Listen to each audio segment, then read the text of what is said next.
Welcome to Cozy Sleepy Tales, a place where soft stories guide you into deep, magical sleep. Take a slow breath. Let the day fade away and allow this cozy world of gentle fantasy to carry you into rest.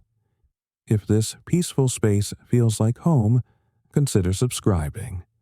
New Sleepy Tales arrive every week to keep you company through the night. Your story begins now. The snow falls in slow, deliberate spirals. Each flake descends without hurry, brushing past ancient stone walls that rise dark and steady against the winter sky. The air is cold, but not sharp. It wraps around you like a familiar blanket, heavy and hushing. It settles on your shoulders, on your hair, on your outstretched hands as you pause at the edge of the forest path. You stand at the beginning of a path that winds upward through trees draped in white. Their branches bend low under the weight of accumulated snow, forming archways of frost and shadow. Some branches touch the ground, their tips buried in drifts, creating natural tunnels through which the path continues. The path itself glows faintly beneath your feet, illuminated by lanterns half buried in snowdrifts on either side. The lanterns are old, iron posts blackened with age, glass panes frosted at the corners, small flames swaying gently inside. Their light is golden, warm, almost amber in the deepening twilight. Each lantern breathes with its flame, the light expanding and contracting ever so slightly, as though the lanterns themselves are alive, patient, waiting. You take a slow step forward. The snow beneath your boots makes a quiet sound, a gentle compression, a soft sigh, like the earth itself exhaling. You walk slowly. There is no need to hurry. There has never been a need to hurry here. The academy is not going anywhere. Long. The snow will continue to fall for hours yet, perhaps for days. Time moves differently in winter.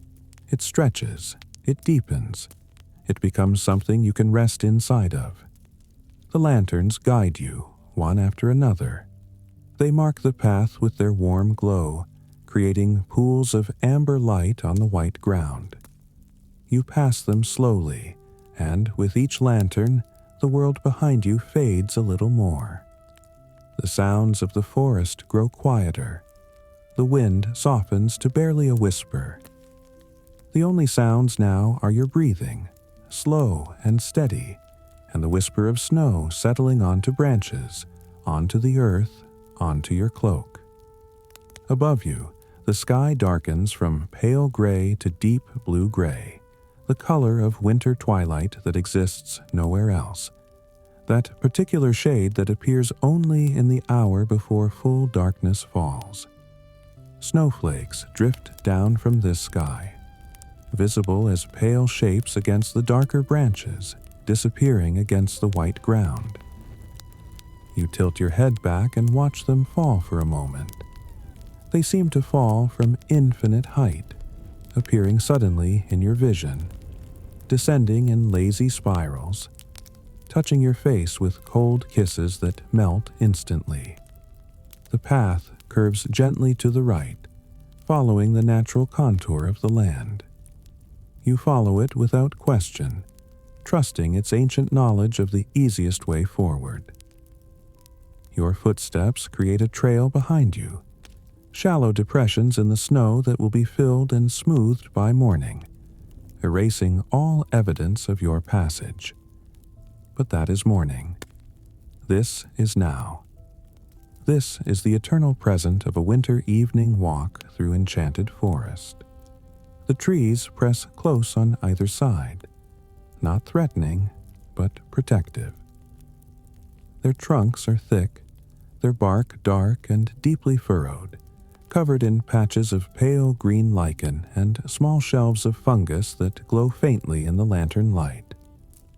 Snow clings to every surface, balanced impossibly on narrow branches, piled high on broad boughs, creating strange and beautiful sculptures that will last only until the next wind or the next fall of snow changes them into new forms. You hear a sound, very faint, very distant. A bell, perhaps, or wind chimes. Something metallic and musical, barely audible over the soft whisper of falling snow.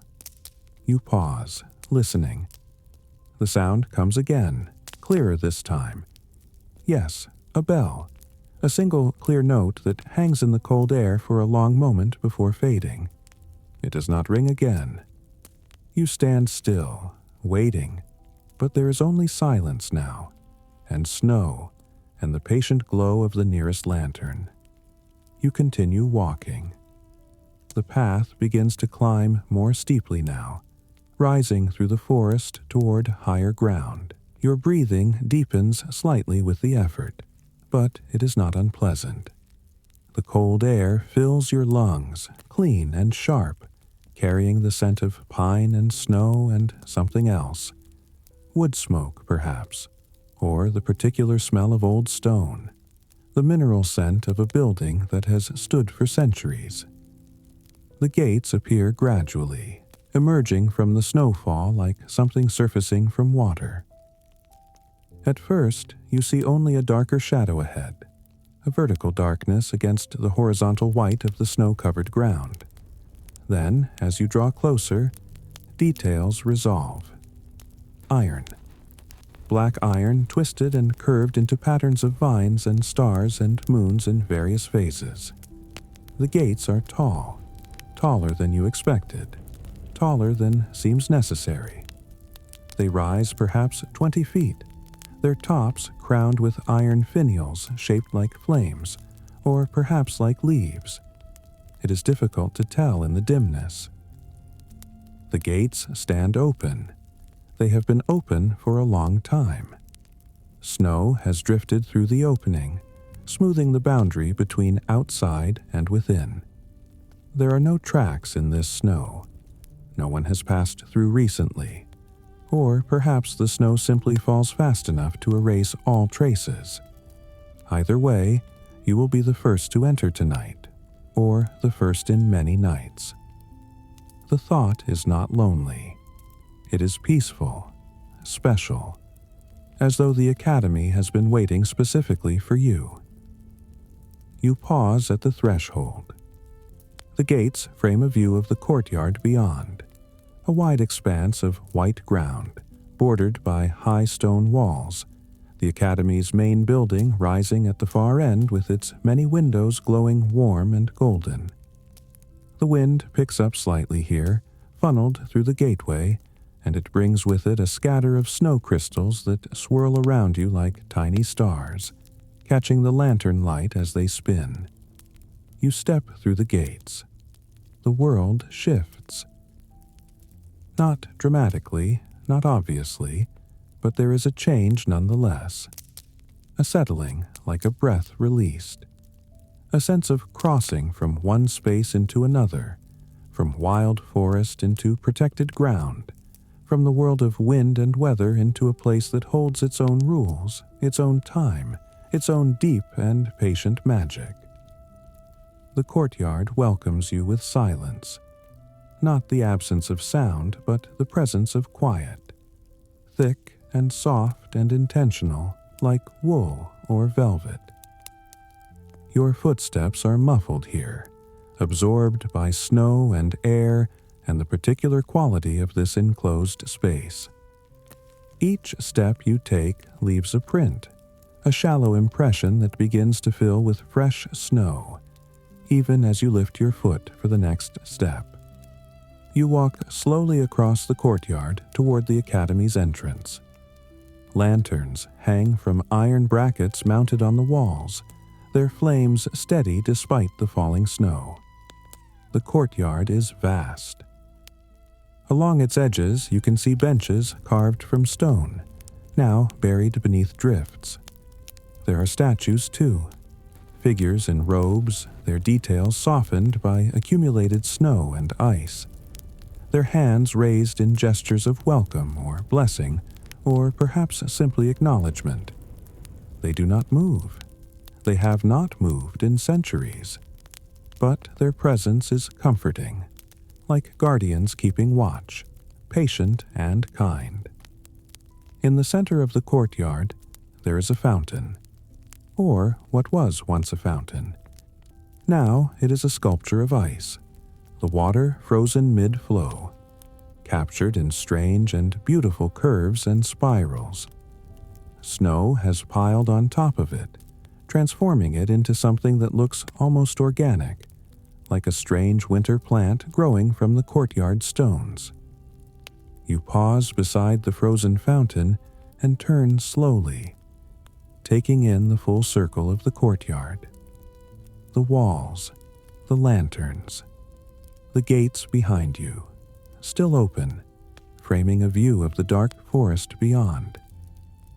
The academy ahead, its windows bright with candlelight, its doors waiting. Above, the sky continues to release its steady fall of snow, each flake a small blessing, a small gift of beauty given freely and continuously. You breathe deeply. The air is so cold it almost hurts, but in a good way, a clarifying way. You can feel it all the way down into your lungs, spreading through your body, waking something that has been sleeping, or perhaps putting something to rest that has been restless. It is hard to say which, perhaps both at once. The academy's doors are ahead now, just a short walk across the remaining courtyard.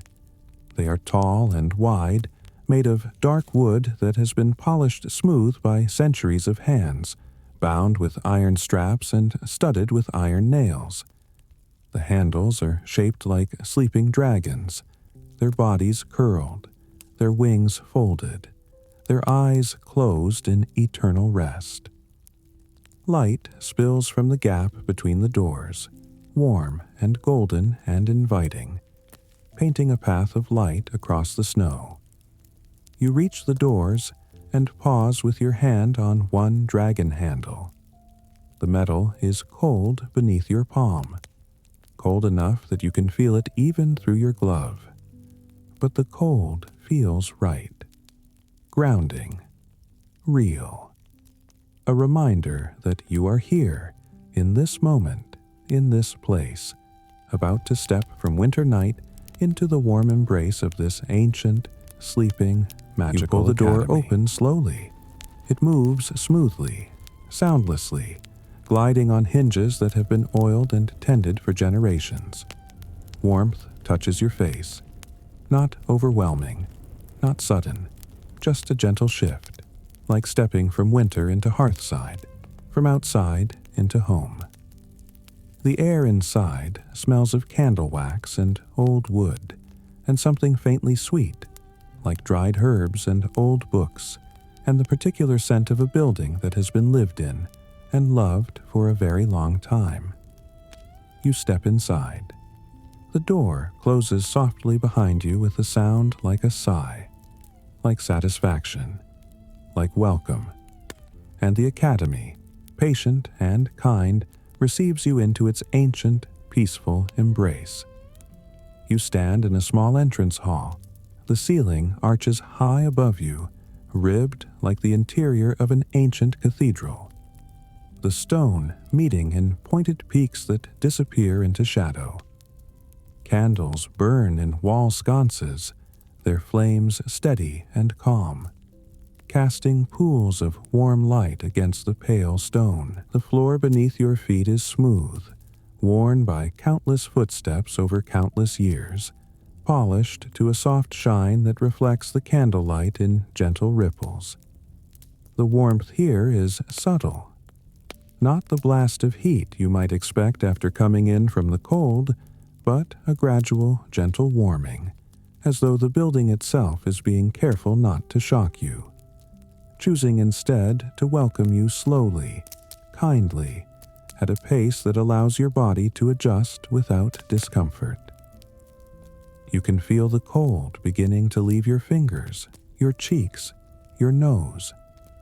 The transition is so gentle it is almost imperceptible, like watching snow melt. You cannot see it happening, but you know it is. Ahead of you, a corridor stretches into comfortable dimness, its walls lined with more candles, more sconces, more of that patient golden light. But to your left, an archway opens onto another space, different from the entrance hall, different from the outer courtyard you just crossed. You turn toward it, drawn by something you cannot name. Curiosity, perhaps, or simply the sense that this is where you are meant to go next. You pass through the archway and emerge into an inner courtyard. This space is enclosed on all sides by the Academy's walls, creating a protected square open to the sky above. Snow drifts down through the opening, falling in slow, lazy spirals, each flake visible against the dark stone walls before it lands on the white ground below. The inner courtyard is smaller than the outer one, more intimate, more like a room than a plaza. The walls rise 3 stories on all sides, their surfaces broken by narrow windows, most dark, but a few glowing with the warm light of candles within. The windows are tall and pointed at their tops, their glass thick and slightly uneven, distorting the candlelight into soft, dreamy shapes. In the center of the courtyard stands a tree. It is leafless, its branches bare and black against the pale gray sky. But snow clings to every limb, every twig, every smallest branch, transforming the tree into something otherworldly. It looks like it has been carved from black glass and dusted with diamond powder. It looks like a drawing in silver ink on dark paper. It looks like winter itself, given form and presence and patient, ancient life.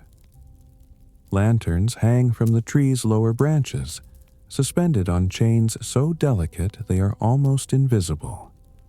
The lanterns sway very gently, though you feel no wind here in this protected space. Perhaps they move to rhythms you cannot perceive. The settling of snow on branches, the expansion and contraction of metal in the cold, the breathing of the tree itself, so slow and deep that a single breath might take an hour or a day or a season.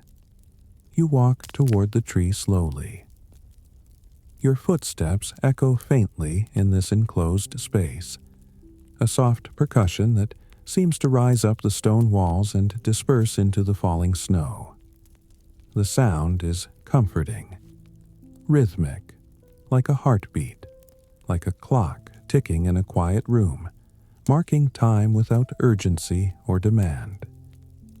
The ground here is covered in snow, but you can sense the stones beneath, smooth pavers fitted together with care, creating a surface that is level and safe, designed for walking even in darkness, even in winter, even when snow covers everything.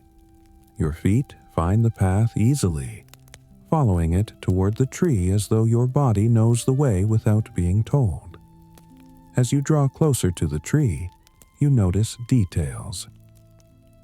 The bark is deeply furrowed, textured like the surface of a frozen river, patterns within patterns, lines that curve and split and rejoin in endless variation.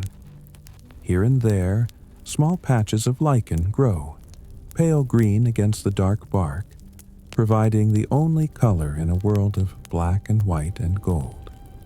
Snow has accumulated at the base of the tree, forming a gentle mound around its trunk. The mound is smooth, unbroken, perfect. No footprints mar its surface. No tracks suggest that anyone has approached this tree recently. Or perhaps the snow simply falls fast enough here to erase all traces, to restore perfection moment by moment, breath by breath. You reach the tree and stop beneath its branches. Snowflakes drift down around you, landing on your shoulders, your hair, your upturned face. They are cold for just a moment, and then they are water, and then they are gone, absorbed into fabric or skin, disappearing as completely as though they never existed. But more flakes follow, always more, the sky's endless gift, winter's constant benediction. You lift your hand and touch one of the lanterns hanging from a low branch. The glass is cold beneath your fingers, so cold it almost burns. But you let your hand rest there anyway, feeling the temperature seep into your skin, grounding you in this moment, in this place, in the physical reality of cold glass and warm light and the vast, patient quiet of this courtyard. Inside the lantern, the flame flickers very slightly at your touch, responding to the faint warmth of your hand or the subtle disturbance of air.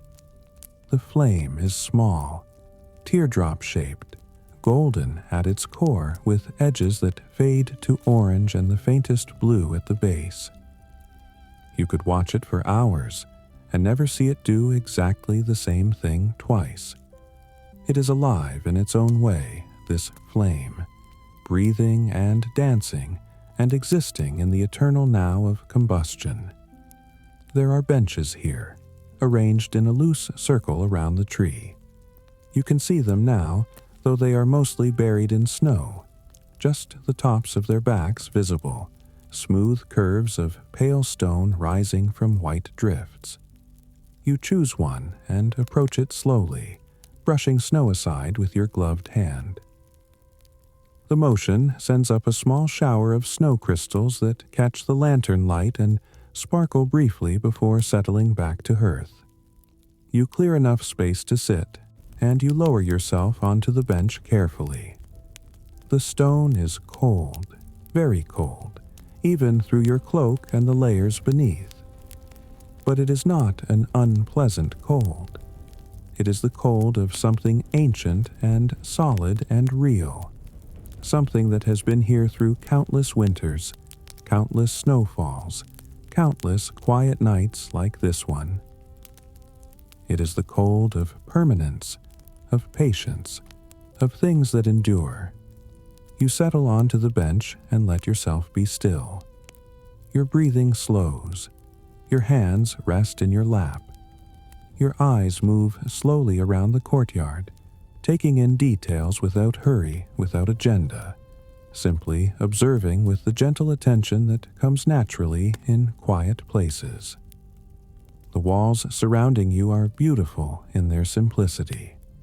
Pale stone, smooth and even, rising in straight lines toward the sky. Here and there, you can see where individual blocks join, the seams barely visible, evidence of the skill of the masons who built this place so long ago. The stone is not perfect. There are small variations in color, in texture, in the way the candlelight reflects from different surfaces. But these imperfections are part of the beauty, proof that human hands made this place, that it was built with care and intention and love. At the far end of the courtyard, there is a fountain. You had not noticed it before, but now you see it clearly. A structure of carved stone, its basin wide and shallow, its water frozen into stillness. The fountain depicts something, though snow makes it difficult to see exactly what. Figures, perhaps, or simply abstract shapes, curves and spirals meant to please the eye without representing anything specific. You watch the snow fall into the fountain's frozen basin. Each flake lands silently, adding its infinitesimal weight to the accumulation, becoming part of the white surface that grows imperceptibly deeper with each passing moment.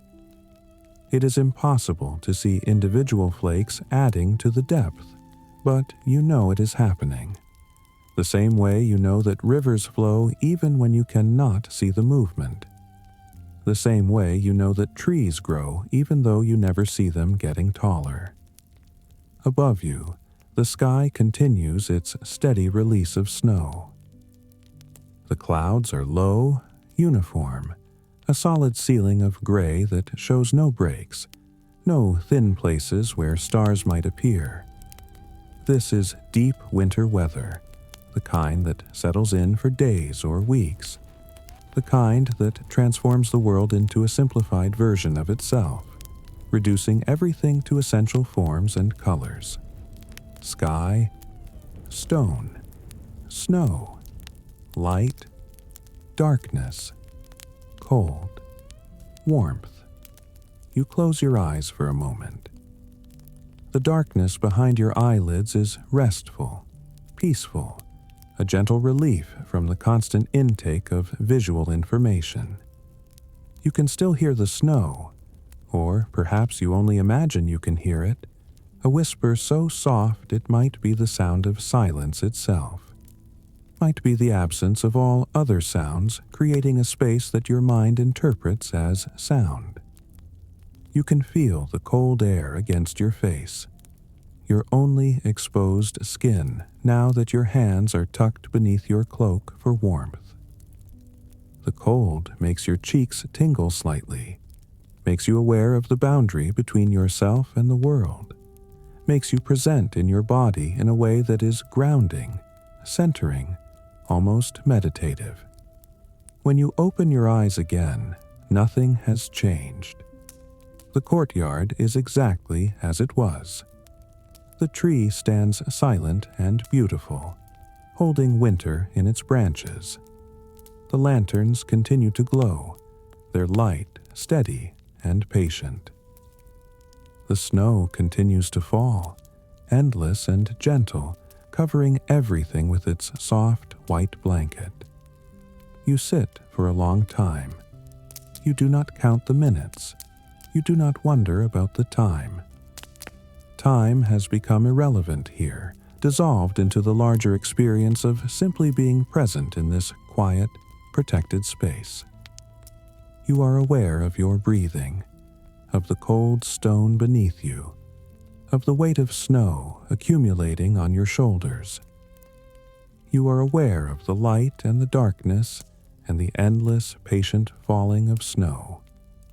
A bell sounds somewhere in the distance, the same bell you heard before, or perhaps a different one.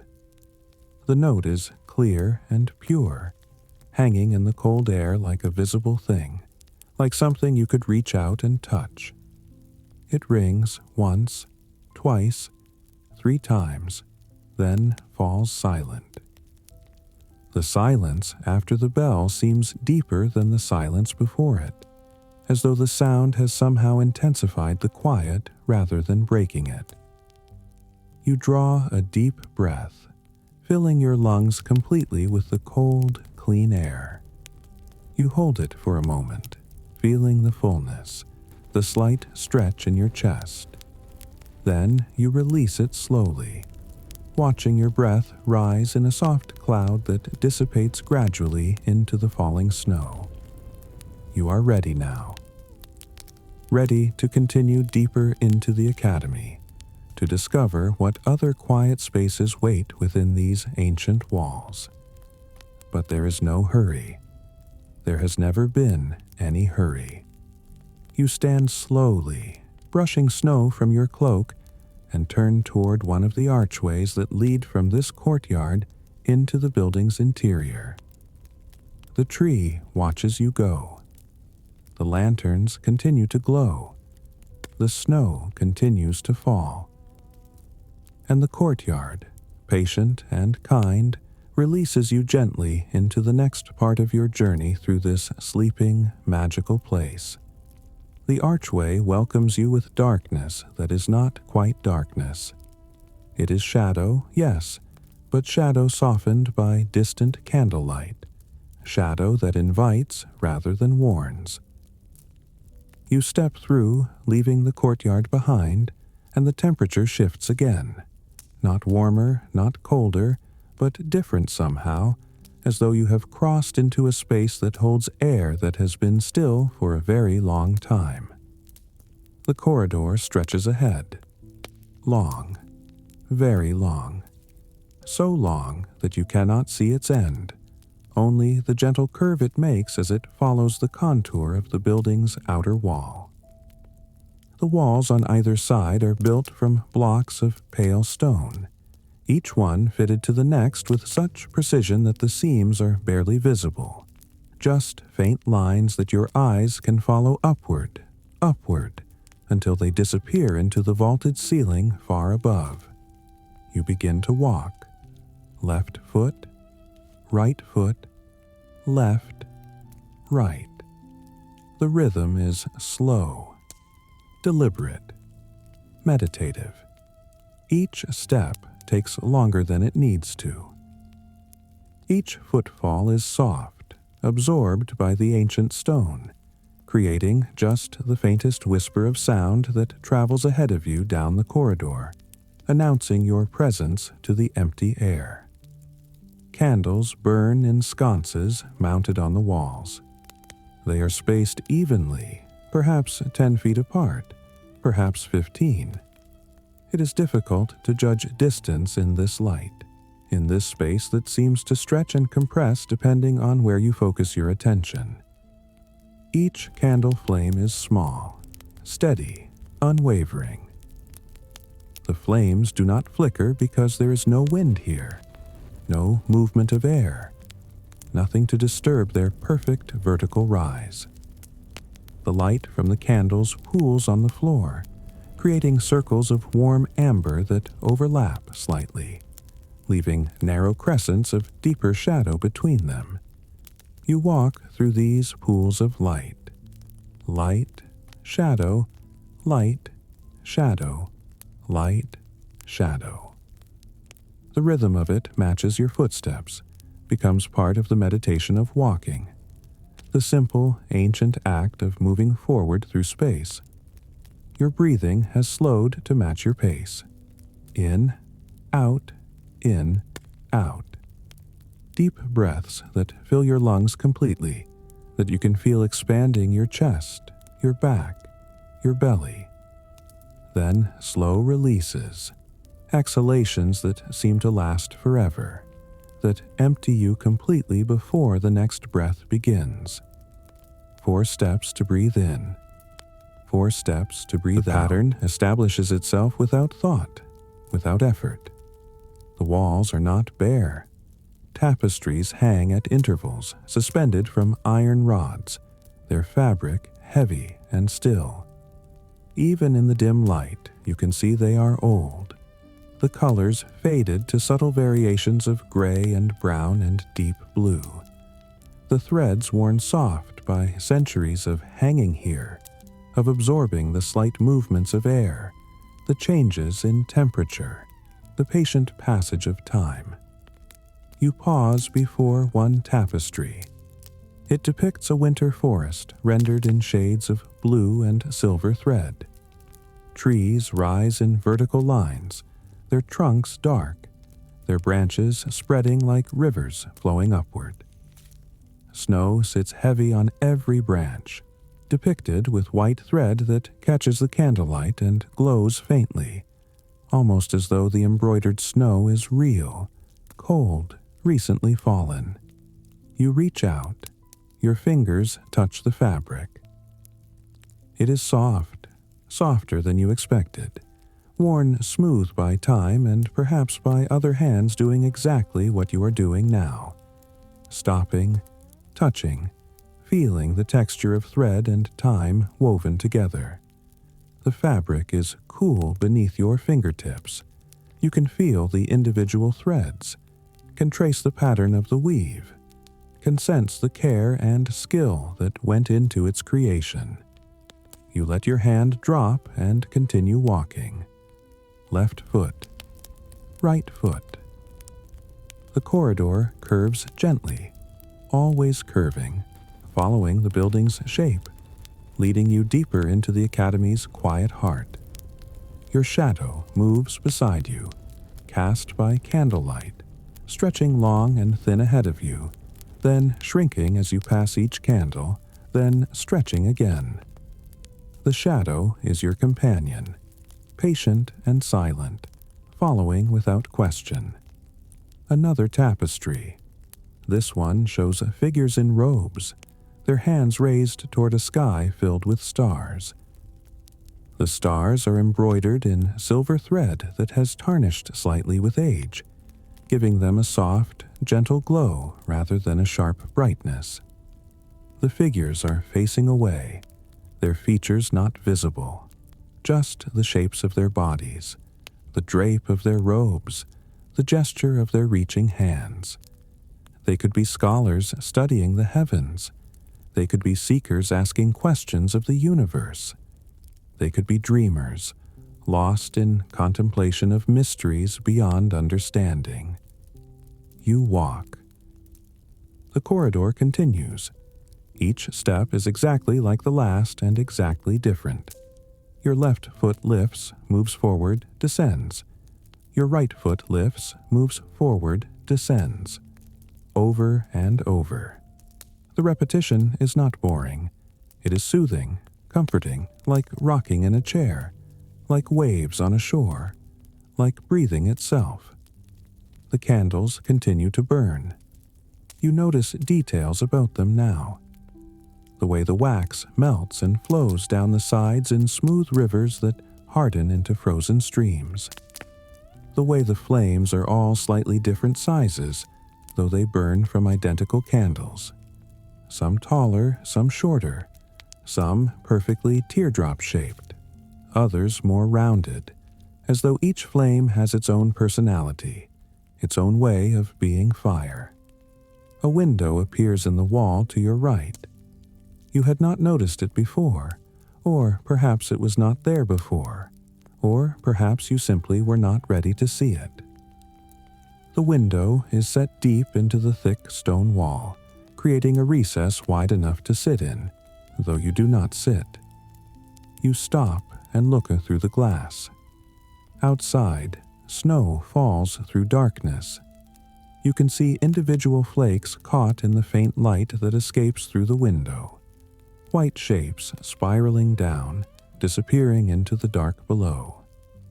Beyond the falling snow, you can see nothing. Just darkness. Just night. Just the vast, patient winter world, continuing its slow, cold You press breathing. Your palm against the glass. Cold radiates through it immediately, sharp and real. You hold your hand there, counting your breaths. 1, 2, 3, 4, 5. The cold seeps into your skin, into your bones, grounding you, reminding you that you are here, real, present, alive in this moment. You pull your hand away. Your palm has left a faint print of condensation on the glass, the ghost of your warmth meeting the cold, creating this temporary mark that even now is fading, shrinking, disappearing. You watch until it is completely gone, and then you continue walking.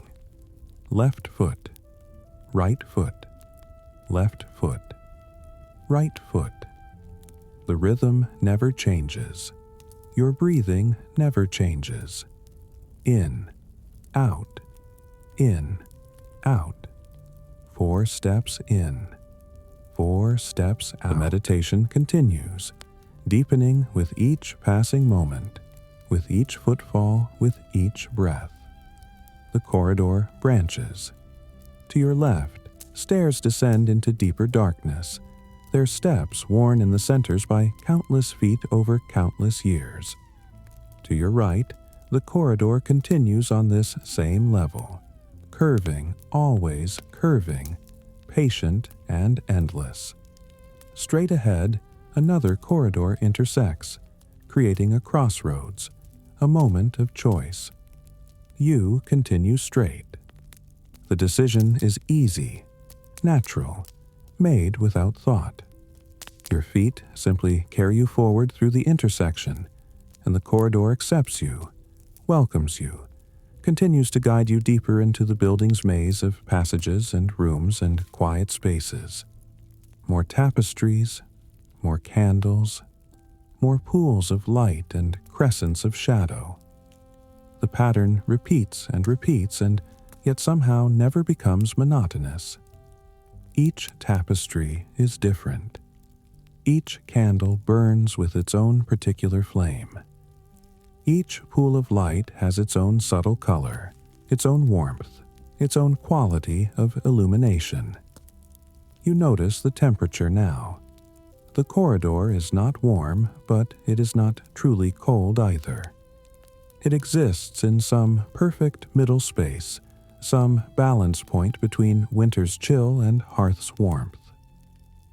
The air is still, so still that you can hear your own breathing, can hear the soft whisper of your cloak as it moves with your walking, can hear your heartbeat if you focus, that deep, steady rhythm that underlies everything else. Your footsteps echo very faintly. Not true echoes, but suggestions of echoes, the faintest repetition of sound that comes back to you a moment after each step, as though the corridor is acknowledging your presence, confirming that you are here, that you are real, that you are moving through this space that has been waiting patiently for someone to walk its length. Another window. You pause again, drawn to the sight of falling snow. The flakes are larger now, or perhaps you are simply more able to see them, more attuned to their movement and shape. They drift rather than fall, suspended in air currents too subtle to feel, floating on invisible rivers of wind that carry them in lazy spirals downward. You watch one flake in particular. It appears at the top of the window frame, a white star against darkness. It descends slowly, wavering left, then right, then left again, taking the scenic route toward the earth below. You follow it with your eyes until it drops below the window's bottom edge, disappearing into the dark. Goodbye, little flake. You will land on something, a stone, a branch, another flake, and you will melt or you will remain, and either way, you will become part of winter's vast and patient work. You continue walking. The corridor curves more sharply now, and you follow its curve, trusting its direction, letting it guide you. The walls here are decorated differently. Instead of tapestries, there are portraits. Paintings in heavy frames, dark with age, their subjects rendered in oils that have deepened and mellowed over the centuries. The faces look out at you. Scholars in robes, their hands resting on books, their expressions serious but kind. Teachers with lined faces and gentle eyes. Students, young and solemn, holding scrolls or quills or small objects whose purposes you cannot determine. None of them smile, but neither do they frown. They simply observe, present, and patient, as though they have been watching this corridor for generations and will continue watching long after you have passed. You slow your pace even more. It seems important now to move as quietly as possible, as slowly as possible, to disturb nothing, to leave no mark, to pass through this space like breath, like shadow, like the memory of someone who walked here long ago and left only the faintest impression of their passage. Your breathing has slowed to match this new pace. In, out, in, out. 6 steps to breathe in now. 6 steps to breathe out. The rhythm deepens, becomes something that happens beneath consciousness, automatic and perfect, your body knowing exactly what it needs without being told. The corridor continues. You continue. Left foot, right foot, left, right. Light, shadow, light, shadow. Candles burning, portraits watching, snow falling beyond distant windows. And you, walking slowly through it all, dissolving gently into the corridor's vast and patient quiet, becoming part of its ancient meditation, its endless, peaceful watch through winter nights that stretch back through centuries and forward into time unmeasured. The corridor ends at a set of double doors. You almost do not see them at first. The wood is so dark it blends with the shadows between candles, and you are so deep in the rhythm of walking that the sight of doors, of an ending, of a destination, comes as a gentle surprise, like waking from a pleasant dream to find yourself somewhere beautiful and unexpected. The doors are magnificent, tall, reaching from floor almost to the vaulted ceiling, perhaps 12 feet high, perhaps more. The wood is ancient, dark as night, polished smooth by centuries of hands pushing them open, pulling them closed, touching them in passing. The grain is still visible, flowing in patterns that suggest water, wind, the passage of time made visible in wood. Silver has been inlaid into the wood in intricate patterns. You step closer to see them better.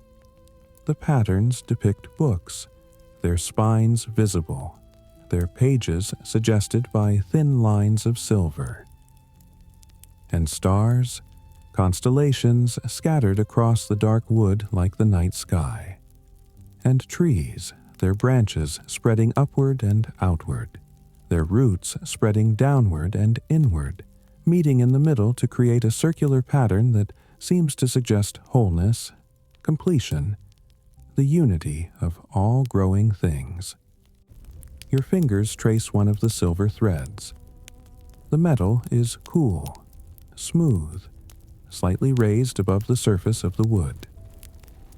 The pattern leads upward, branching and dividing, becoming more complex as it rises, until at the very top of the door it resolves into a single silver star, larger than the others, positioned exactly at the center.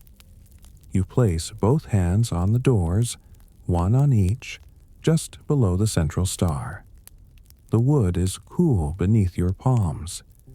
You take a breath, hold it for a moment, then push gently. The doors open smoothly, soundlessly, swinging inward on hinges that have been maintained with such care that even after centuries they move without friction, without protest, without sound. The library unfolds before you. The space is vast, so vast that your eyes cannot take it all in at once. The ceiling disappears into darkness high above, so high that the candlelight cannot reach it, cannot illuminate it, can only suggest that somewhere up there, in that shadowed height, there must be beams and rafters and the underside of a roof. But you cannot see them.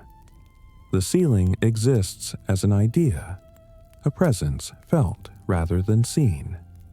Shelves rise on all sides, floor to ceiling or floor to darkness, since you cannot see where they end. The shelves are filled with books, thousands of books, tens of thousands, perhaps hundreds of thousands, more books than you could count in a lifetime, more books than you could read in several lifetimes, books in leather bindings of brown and black and deep red, books in cloth covers of blue and green and gray, books so old their spines have faded to illegibility, books newer, their titles still clear and sharp in gold lettering. Ladders lean against the shelves, tall ladders made of wood worn smooth and dark, with rails that curve slightly, organically, as though the ladders themselves have grown into these shapes rather than being cut and assembled. The ladders have wheels at their bases, allowing them to roll along rails mounted to the floor, providing access to the highest shelves. Tables are scattered throughout the space. Large tables, their surfaces broad and smooth, surrounded by chairs with high backs and worn cushions. Each table holds candles, several candles in iron holders, their flames multiplying the light, creating islands of warm illumination in the vast, quiet darkness of the library. But what strikes you most profoundly is the silence. It is not the absence of sound, not emptiness, not void. It is the presence of quiet, thick and welcoming and almost tangible, like a substance, like something you could reach out and touch.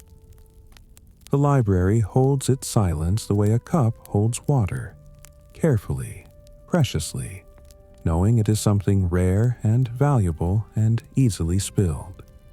You step inside. The doors close behind you with a soft sound, barely a whisper, a gentle conclusion that seems to say, "You are here now, you are inside, you are safe." Your footsteps are muffled immediately, absorbed by the presence of so many books, so much paper and leather and binding cloth that sound itself seems to soften and spread rather than echo and reflect. You walk slowly between the shelves. Your hand trails along the spines of books as you pass, your fingers moving over leather and cloth, and the occasional book bound in what feels like wood or stone, or some material you cannot identify. The titles are in many languages. Some you recognize: Latin, French, German, English, Spanish. Others you do not, flowing scripts that suggest Arabic or Persian, angular characters that might be Nordic runes, symbols that could be Chinese or Japanese or something older, something from languages that no longer exist except here, preserved in these pages. Dust motes float in the air, caught in the candlelight, drifting like tiny golden stars. They rise and fall on currents of air too subtle to feel, too gentle to disturb the candle flames, but present nonetheless. The slow breathing of the library itself, the circulation of air through this vast space, the invisible tides that move through darkness and between shelves. You find yourself drawn to a table near one of the tall windows. The window is enormous, reaching from floor to ceiling, perhaps 20 feet tall, its glass divided into many panes by leading that creates a pattern of diamonds. Through the glass, you can see snow falling, illuminated by the library's many candles. The snow creates a moving curtain of white against the darkness outside, hypnotic in its constant motion, in its endless, patient descent. You pull out a chair. It scrapes very softly against the stone floor, a sound that would be loud in a normal room but here is barely audible, swallowed almost immediately by the library's vast quiet. You sit down slowly, letting your body settle into the seat. The cushion is worn but comfortable, shaped by countless others who have sat here before you, reading, studying, thinking, resting. There is a book on the table already. You did not place it there. No one else is here. You are certain of that. The library feels completely empty except for yourself. Yet the book is here, waiting, as though it knew you would come, as though it has been patient through hours or days or weeks, content to wait for the right person to arrive and open its covers. The book is bound in deep blue leather, the color of twilight, of the sky in the moments after sunset but before true night.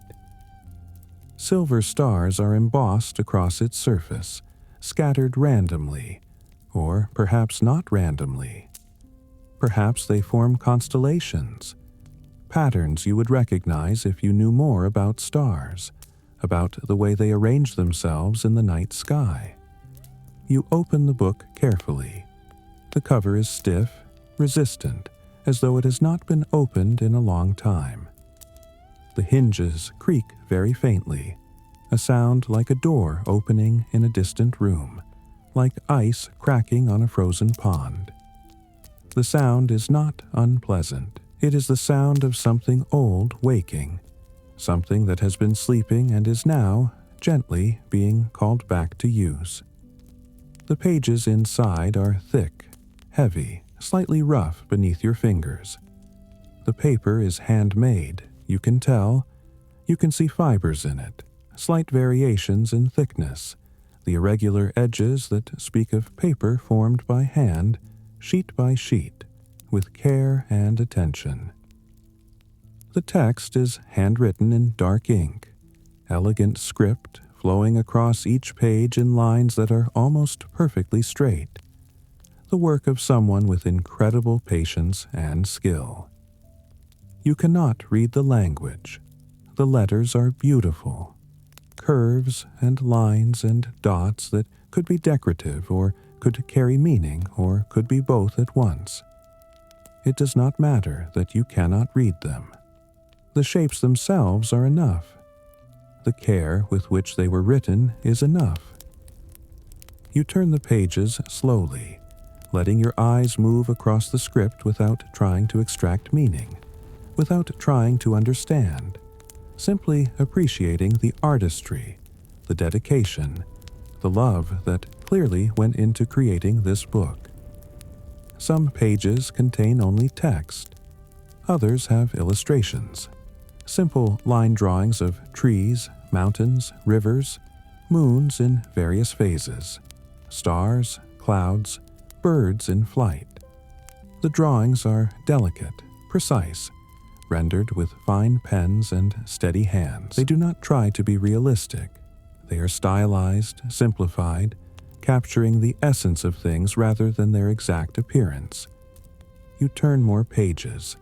Here, a drawing of a winter landscape. Hills covered in snow, a single tree, a frozen lake. There, a drawing of a tower rising from mist, its top lost in clouds. Another page shows a circular labyrinth, its paths winding inward toward a center marked with a star.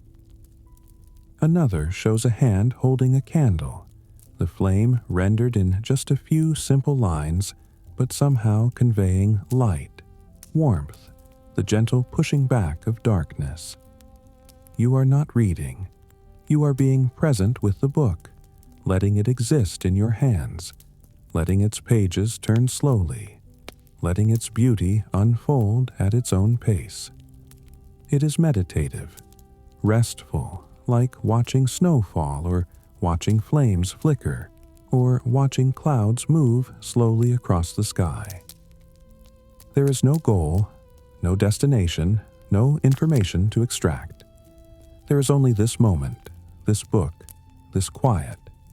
The candles on your table burn steadily. You watch them for a while, letting the book rest open on the table. The flames are small, patient, constant. The wax melts and pools in the holders, golden and liquid. One candle is lower than the others, nearly burned through. You watch as the flame grows smaller, struggling slightly now, drawing on the last of the wax. It flickers once, twice, then gently releases itself with a tiny wisp of smoke that rises straight up, undisturbed, then disperses slowly into the library's vast quiet. You close the book carefully, reverently, and rest your hands on its cover. The embossed stars are cool beneath your palms. You can feel each one, small raised shapes scattered across the smooth leather. You count them without meaning to. 12 stars, 13, 15. You lose count. It does not matter how many there are. They are beautiful. That is enough. You sit for a long moment, simply breathing, simply being. Your eyes move around the library, taking in details, the way candlelight reflects in the windows, creating a second library made of light and shadow on the dark glass. the way dust motes continue their slow dance through the air. The particular quality of silence that exists only in libraries, in spaces devoted to the preservation of knowledge, of stories, of words carefully chosen and carefully kept. You stand eventually, slowly, pushing the chair back with care. You leave the blue book on the table where you found it. Perhaps someone else will discover it later. Perhaps it will wait here for weeks or months or years until the right person arrives. Perhaps it will return itself to a shelf when the library is empty, when no one is watching, the way books sometimes do in libraries as old and magical as this one. You walk deeper into the space, past more shelves, more tables, more candles casting their patient light into the darkness. You discover alcoves carved into the walls, each containing a single chair and a small shelf of carefully chosen books. You find reading desks with slanted surfaces, their wood worn smooth and dark by generations of hands, of books resting open, of elbows leaning. You pass globes showing lands that may or may not still exist, star charts mapping constellations, inkwells of crystal and brass, quills in various stages of use, stacks of parchment waiting to be filled with new words, new thoughts, new stories. In the library's heart, you find a circular space where the shelves pull back to create a small clearing. In the center stands a hearth built of pale stone. A fire burns within it, low and steady, its flames gentle and constant. Chairs surround the fire in a loose circle, all facing the warmth, all positioned at slightly different angles as though their last occupants left them exactly where they felt most comfortable. You approach the fire slowly. Heat radiates from it in gentle waves, not intense, not overwhelming, but present, comforting, inviting. You can see the logs burning, their surfaces covered in patterns of red and orange that shift and breathe. The fire makes a soft sound, a whisper, a crackle, a gentle conversation with itself, the sound of wood transforming into light and heat, and the invisible rising of warm air.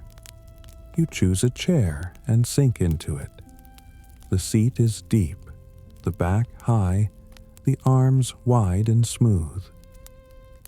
The cushions are soft, yielding, accepting your weight with what feels like gratitude, as though the chair has been waiting for someone to sit in it, to use it for its intended purpose. You settle in, pulling your feet up, wrapping yourself more fully in your cloak, creating a small cocoon of warmth within the chair. The fire holds your attention. You watch the flames move in their endless dance, rising, falling, splitting around a knot in the wood, merging again on the other side. Colors shift from yellow to gold, to orange, to red, to the faintest blue at the base where the heat is most intense. The patterns never repeat. Each moment the fire creates something new, something that has never existed before and will never exist again. Your eyelids grow heavy. The warmth, the quiet, the gentle light, it all conspires to pull you toward sleep. You let your eyes close halfway, watching the fire through your lashes, the flames blurring into soft shapes of light that pulse and waver and dance behind the screen of your eyelashes.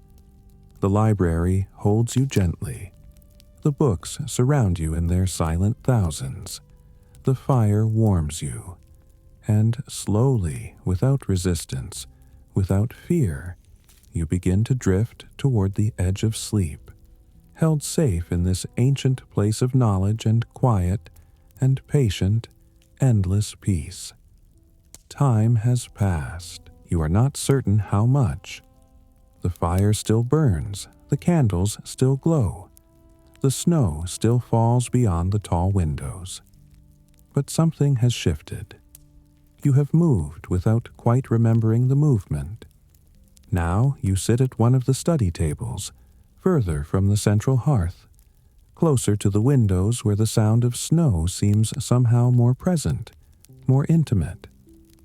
A book lies open before you, different from the blue book with silver stars. This one is older, much older. Its pages are yellowed, their edges soft and slightly ragged, worn by time and by the oils from countless fingers that have turned these pages over the centuries. The leather binding is cracked in places, the spine reinforced with strips of darker leather, evidence of repairs made long ago by careful hands that knew the value of preserving old books. The text is printed rather than handwritten.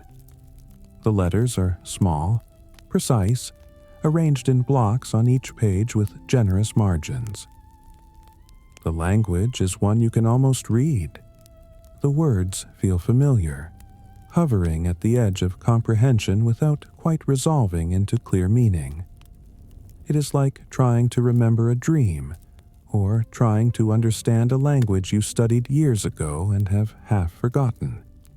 The words are there, present, almost meaningful, but they slip away when you try to grasp them too firmly. This is all right, perfect even. You are not here to understand.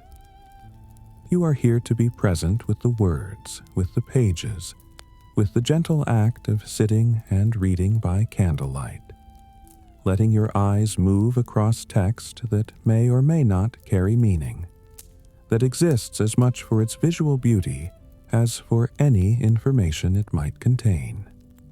A candle burns at your elbow, close enough that you can feel its warmth on your arm, on the side of your face.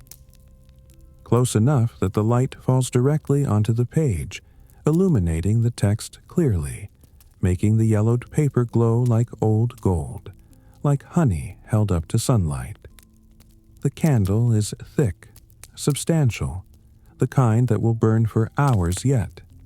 Its flame is steady, unwavering, a small point of golden light in the library's vast darkness. Your finger traces down the page, following the lines of text.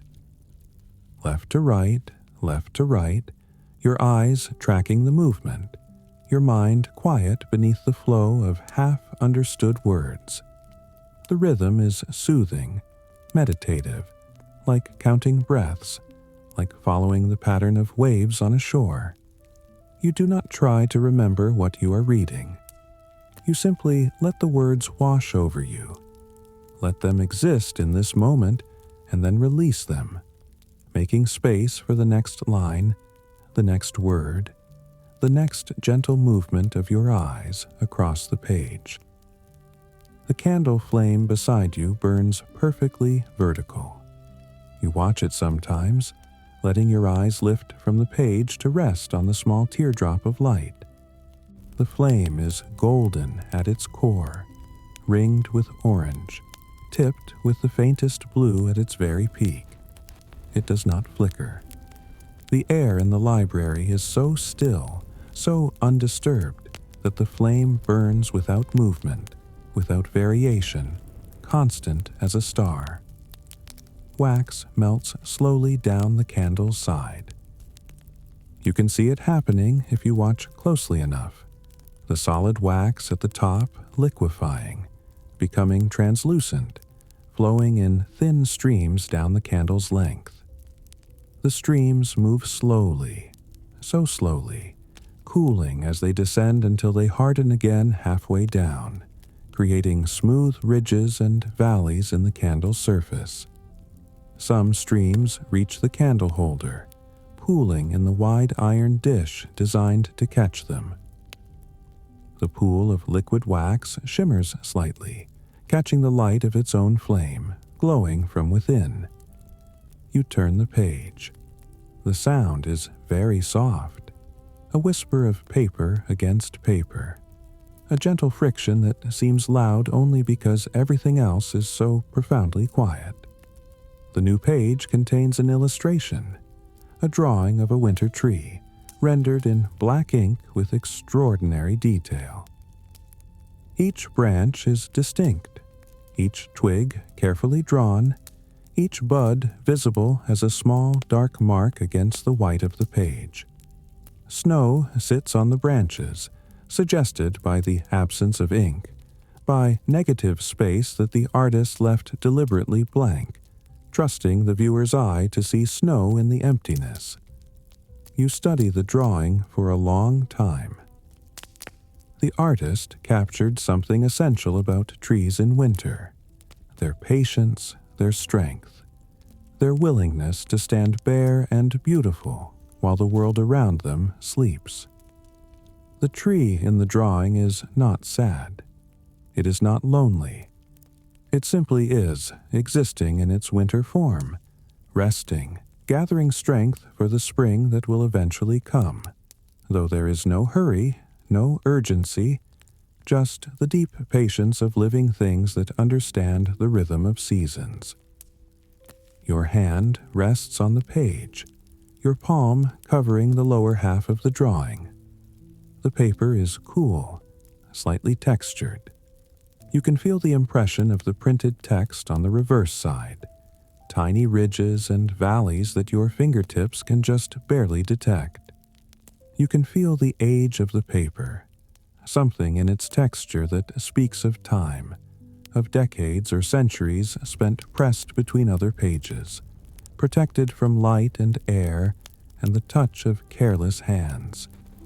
You lift your hand and turn another page. More text. You begin reading again, your finger finding the top line, beginning its slow descent down the page. Your eyes follow. Word after word, line after line. The gentle rhythm continuing, deepening, becoming something that happens almost without your participation, as though your eyes and finger have learned the pattern and now execute it independently, while your consciousness floats somewhere above, observing but not directing. The library is completely still around you. No footsteps echo in distant aisles. No doors open or close. No voices drift through the vast space. There is only you, the book, the candle, and the encompassing quiet that holds everything gently, carefully, the way you might hold something precious and fragile, with attention, with reverence, with love. You lean back in your chair. The wood creaks softly, a friendly sound, companionable, like the small noises old houses make as they settle in the night. The sound is comforting rather than disturbing.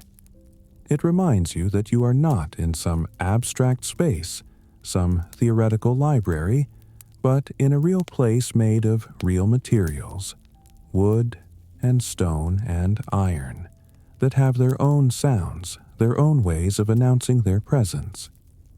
You let your head rest against the chair's high back. The wood is smooth, worn by countless other heads that have rested here over the years.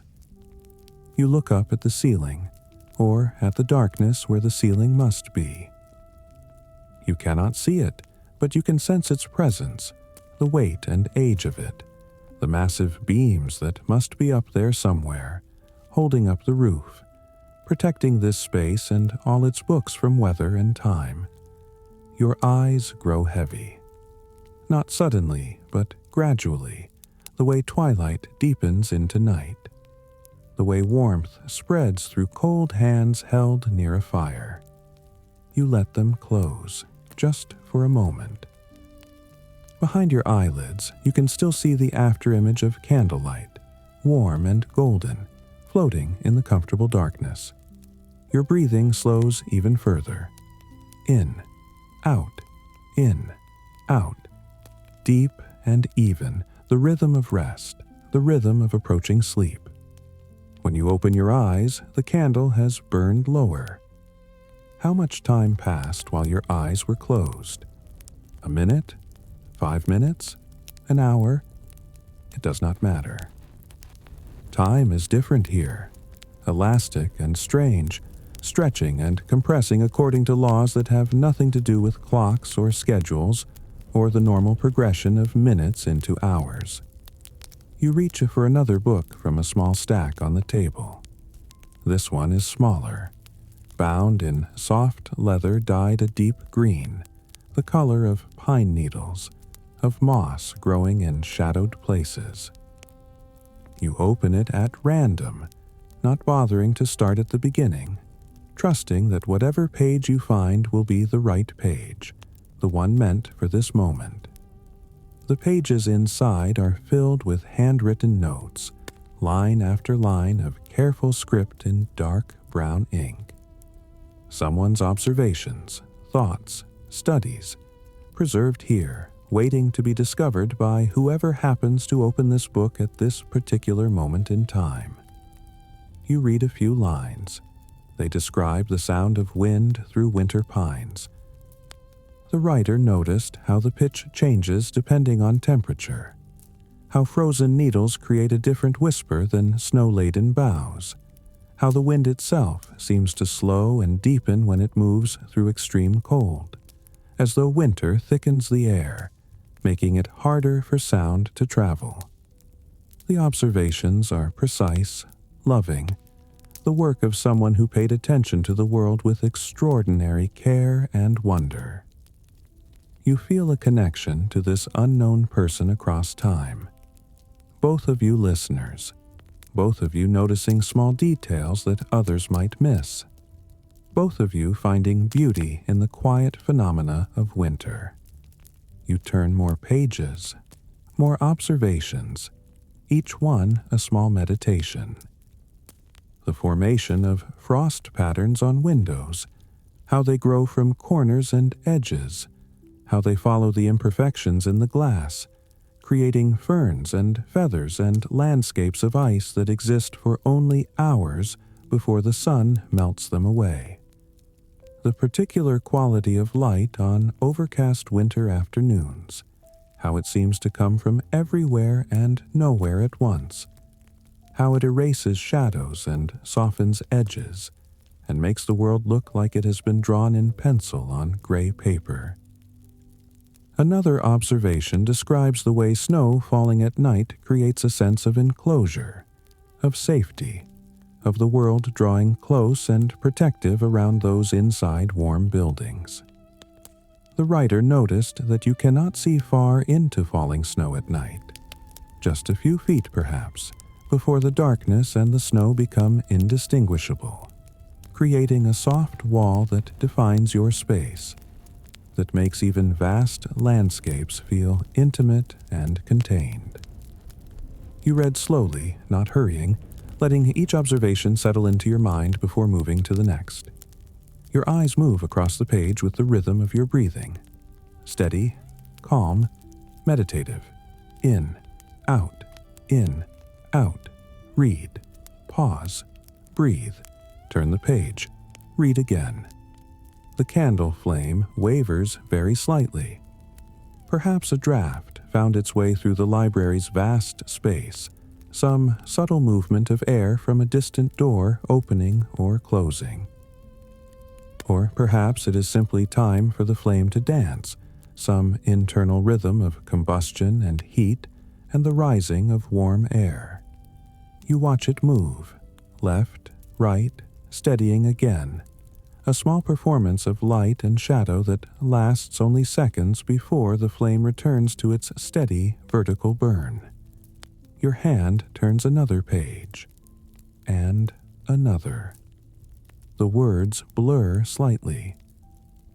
Not from tears or from tiredness exactly, but from the softness of candlelight, from the accumulation of peace and quiet and warmth that makes edges less sharp, boundaries less distinct, the separation between yourself and your surroundings less definite.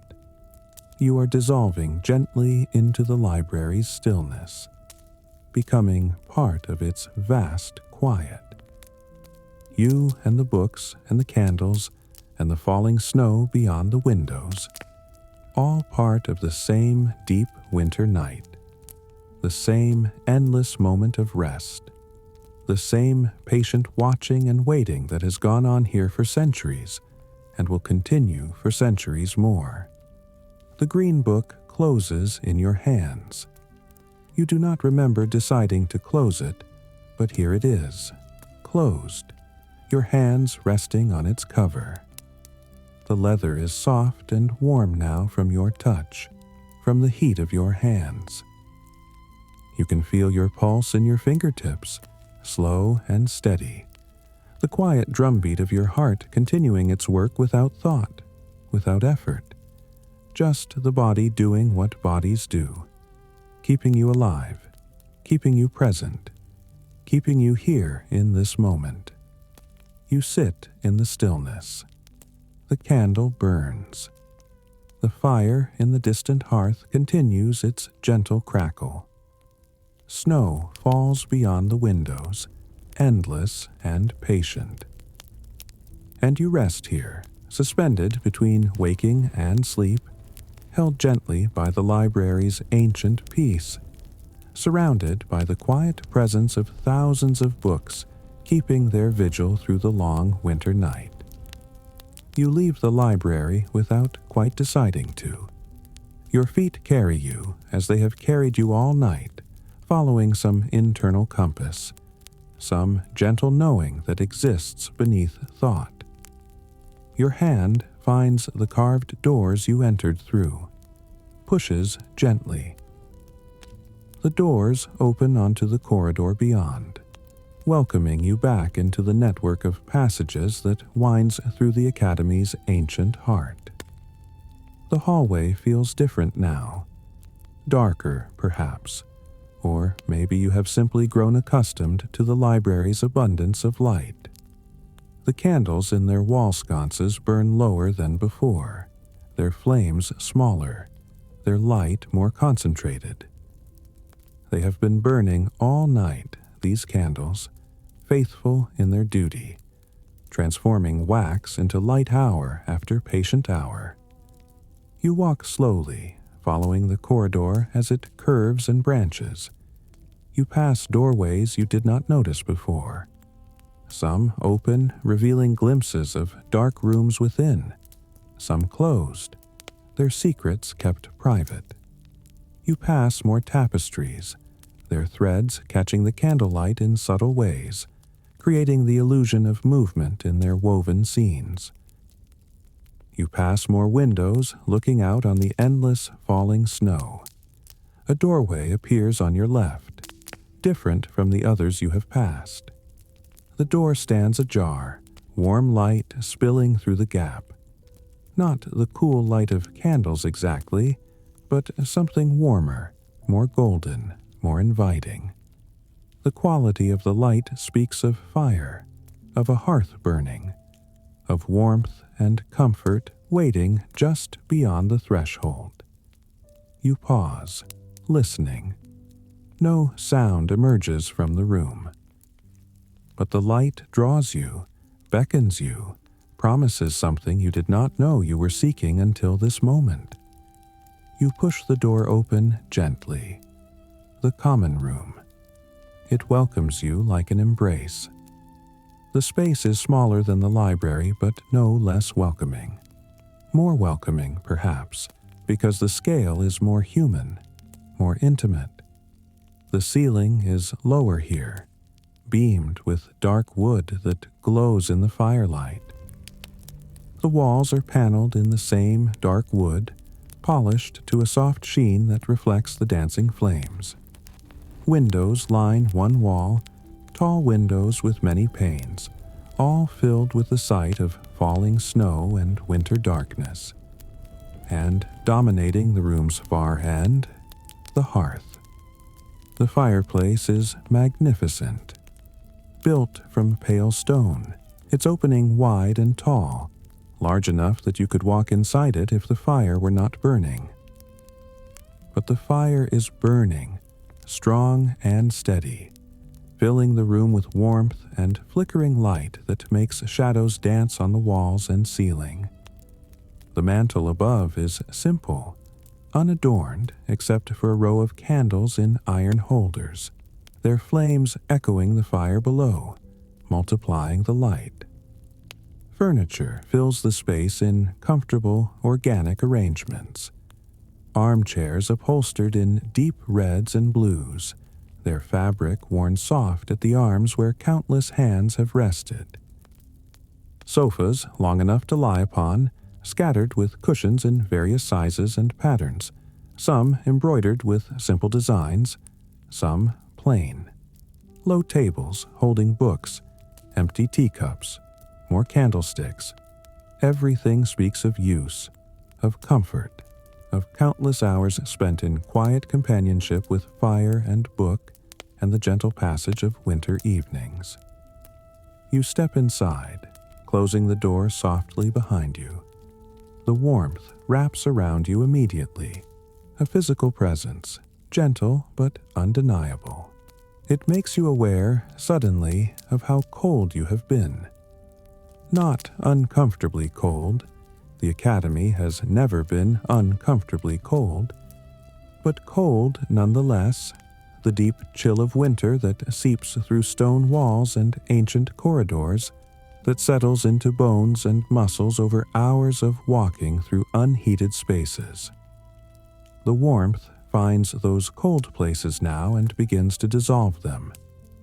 You can feel it happening. In your fingers first, then your cheeks, then your shoulders, your back, your legs, the cold releasing its grip, softening, melting away like snow in sunlight. The sensation is deeply pleasurable, almost intoxicating, this slow warming, this gentle return to comfort. You move toward the fire, drawn by its heat and light and the primal human need for both. Your shadow stretches behind you, long and wavering, cast by the flames onto the floor and up the wall behind you. The shadow moves as you move, faithful and silent. Your dark companion in this You choose an armchair positioned at an angle to the hearth. Its position is perfect, close enough to feel the fire's full warmth, but not so close as to be uncomfortably hot. Close enough to watch the flames clearly, but at an angle that prevents the light from being too direct, too bright. Someone chose this position carefully, with thought and experience, knowing exactly where comfort lives in relation to fire.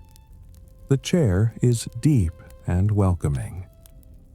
Its cushion has been broken in by many bodies before yours, shaped and softened by use, conforming immediately to your form as you sink into it. The back is high and winged, designed to catch warmth and hold it close, to block drafts and create a small protected space around whoever sits here. The arms are wide and smooth, perfect for resting tired forearms, for settling in completely. You sit slowly, letting the chair accept your full weight, letting yourself settle deeply into its embrace. Compresses beneath you, the fabric soft against your hands, your back, your legs. You can feel the chair's history somehow, all the people who have sat here before you, all the winter evenings they spent in this exact spot, watching this same fire, feeling this same warmth, finding this same profound comfort. The fire crackles softly. Small sounds, pops and snaps as pockets of sap in the wood heat and burst, as logs settle deeper into the bed of coals, as flames find new surfaces to consume. The sounds are irregular, unpredictable, impossible to anticipate. They punctuate the silence without breaking it, the way distant bells or birdsong punctuates a quiet morning. Heat radiates from the hearth in waves you can almost see. You close your eyes and can feel it on your skin, on your face especially, warming your forehead, your cheeks, the tip of your nose that has been cold for so long you had almost forgotten what warmth felt like. The heat penetrates deeper too, seeping through your clothes, finding your skin, your muscles, warming places that have been tight and tense without your realizing it. Your shoulders drop. You had not noticed they were raised, held in tension, but now, as the warmth reaches them, they release, lowering, relaxing, letting go of tightness you did not know you were carrying. Your jaw unclenches. Your hands, which had been gripping the chair arms, soften their hold, your fingers spreading, relaxing, simply resting now rather than holding. On the table beside your chair, someone has left a blanket. Thick wool in shades of gray and cream, woven in a simple herringbone pattern. The blanket is folded neatly, waiting, as though it knew you would arrive, as though it has been patient through the evening, ready to offer its warmth and weight whenever you needed it. You reach for the blanket and unfold it slowly. It is heavy, substantial, the kind of blanket that takes effort to weave, that requires good wool and skilled hands and time and patience. The weight of it is satisfying, the texture soft but sturdy, worn slightly by use but still strong, still capable of providing exactly what a winter night requires. You drape the blanket over your lap and legs, pulling it up to your waist, tucking it around your sides, creating a cocoon of wool and warmth around your lower body. The weight is immediately comforting. There is something about the physical presence of a heavy blanket, the way it presses down gently, that soothes some deep part of the nervous system, that signals safety, rest, the permission to let go of vigilance. You let your fingers trace the woven pattern without looking. The texture shifts under your fingertips, smooth in one direction, slightly rougher in the other. The natural variation of wool processed by hand, spun on wheels, woven on looms operated by patient hands. You can feel where different threads cross and combine, creating the herringbone pattern, each intersection a small ridge, a tiny variation in the otherwise smooth surface. You lean your head back against the chair's high back and look at the fire. The flames are mesmerizing. They move in endless variation, rising, falling, splitting around a protruding log, merging again on the other side, reaching upward toward the chimney, pulled by the draft, dancing in the rising current of hot air. Colors shift constantly, yellow to gold, to orange, to red, to the deep red that is almost purple. And at the base, where the logs rest on the bed of coals, the faintest blue, the color of the hottest part of the flame, the place where heat is most intense. Watching fire is like watching water, or watching clouds, or watching snowfall. The movement is constant but never frantic. The patterns change but remain fundamentally the same. There is something hypnotic in it, something that quiets the thinking mind and allows you to simply observe, to be present without analyzing, without seeking meaning or pattern or purpose. The fire simply is, and you simply watch. And this simplicity is its own kind of perfection. The logs in the fire are thick, chosen well for a long burn. You can see their structure, the bark mostly burned away now, revealing the wood beneath, the grain visible in the glowing surfaces, the patterns that speak of the tree's growth, of years of adding rings, of seasons passing while the tree stood in some forest, alive and growing, never knowing it would end here, transformed into light and heat and the gentle comfort of strangers sitting in warm rooms on winter nights. One log has a knot in it, a place where a branch once grew from the trunk. The knot glows especially bright, the compressed wood burning hotter, creating a point of intense light in the fire's landscape. You watch this bright spot, letting your vision soften, letting the glow expand and blur until it becomes less a specific point and more a general radiance, a warmth that seems to fill your entire field of vision. The room is silent except for the fire. No footsteps in the corridor beyond the door. No voices anywhere in the vast building. No wind rattling windows or whistling through cracks. Just the soft crackle and pop of burning logs, the occasional shift and settle as wood collapses into coals, the gentle breathing of the fire as it consumes oxygen and releases heat and light. You pull the blanket higher, up to your chest now, cocooning yourself more completely.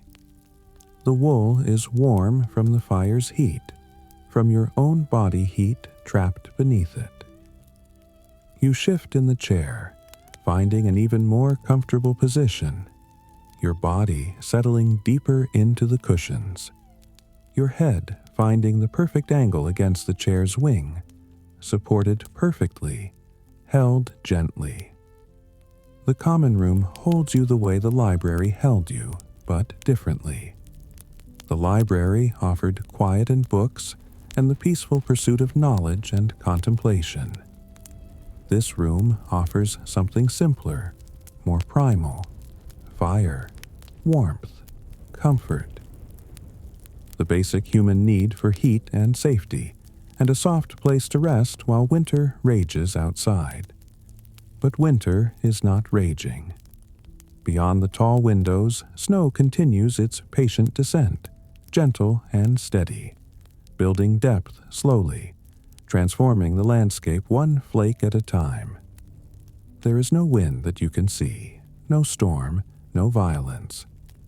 Just the quiet, persistent work of winter, covering the world in white, softening edges, simplifying forms, creating the conditions for deep rest. Your eyelids grow impossibly heavy. The warmth, the chair, the blanket, the fire's hypnotic dance, it all conspires to pull you toward sleep. Not suddenly, not like falling, but gradually, like sinking into deep water, like being lowered gently into soft darkness. You do not resist. There is no reason to resist. You are safe here, in this chair, in this room, by this fire, in this ancient academy that has sheltered seekers and students and travelers through countless winter nights. You let your eyes close. The darkness behind your eyelids is warm now, tinged with the orange glow of the fire still visible through closed lids. You can still hear the flames, their soft conversation with themselves. You can still feel the heat on your face, your hands, your feet tucked beneath the blanket. You can still smell the particular scent of burning wood, oak perhaps, or maple, something hardwood and slow burning, chosen specifically for its long, steady heat. Time dissolves, past and future fade until there is only this eternal present. The fire's warmth, the blanket's weight, the chair's embrace, the room's encompassing quiet. You exist in a moment that stretches in all directions, infinite and complete, needing nothing, wanting nothing, simply being exactly where you are, exactly as you are, held safely in this perfect pocket of warmth and peace. The fire continues to burn. The snow continues to fall.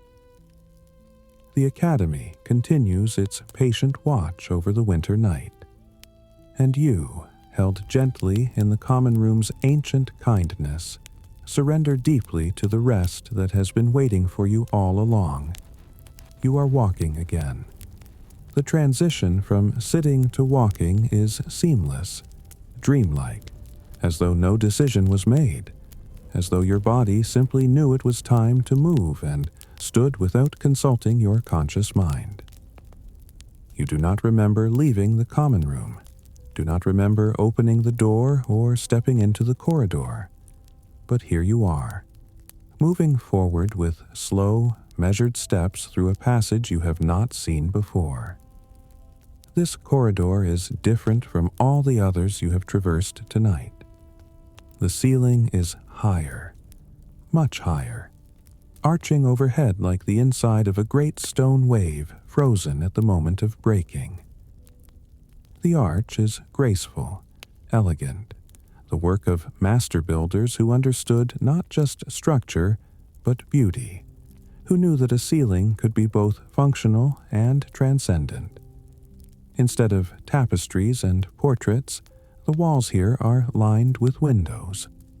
Tall windows, narrow and pointed at their tops, following the Gothic arch that has defined sacred architecture for centuries.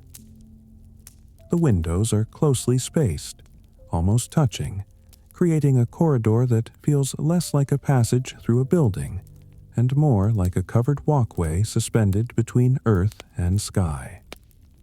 The glass in the windows is remarkably clear. Not the thick, uneven glass you have seen elsewhere in the academy, but something finer, more transparent, allowing you to see the winter night beyond with extraordinary clarity. Through these windows, the world reveals itself in layers, snow falling close to the glass, visible as individual flakes. Beyond that, the dark shapes of the Academy's other buildings and towers. Beyond that, the forest, a wall of darkness suggesting trees you cannot quite see. And above all of it, the sky. The sky is vast here in a way it has not been before. Perhaps because the windows are so large, so numerous, or perhaps because this corridor is higher up in the building than the places you have been, offering a different perspective, a wider view. The sky spreads above and around you, deep blue-black, the color of the darkest hour of night, the time when midnight has passed, but dawn is still hours away. Snow falls through this sky in endless procession. White against black, each flake visible for a moment before disappearing into the darkness below, or being replaced by another flake, and another, and another.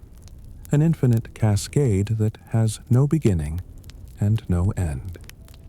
You walk slowly along the corridor, stopping at each window, watching the snow from slightly different angles, noticing how the perspective changes with each step you take.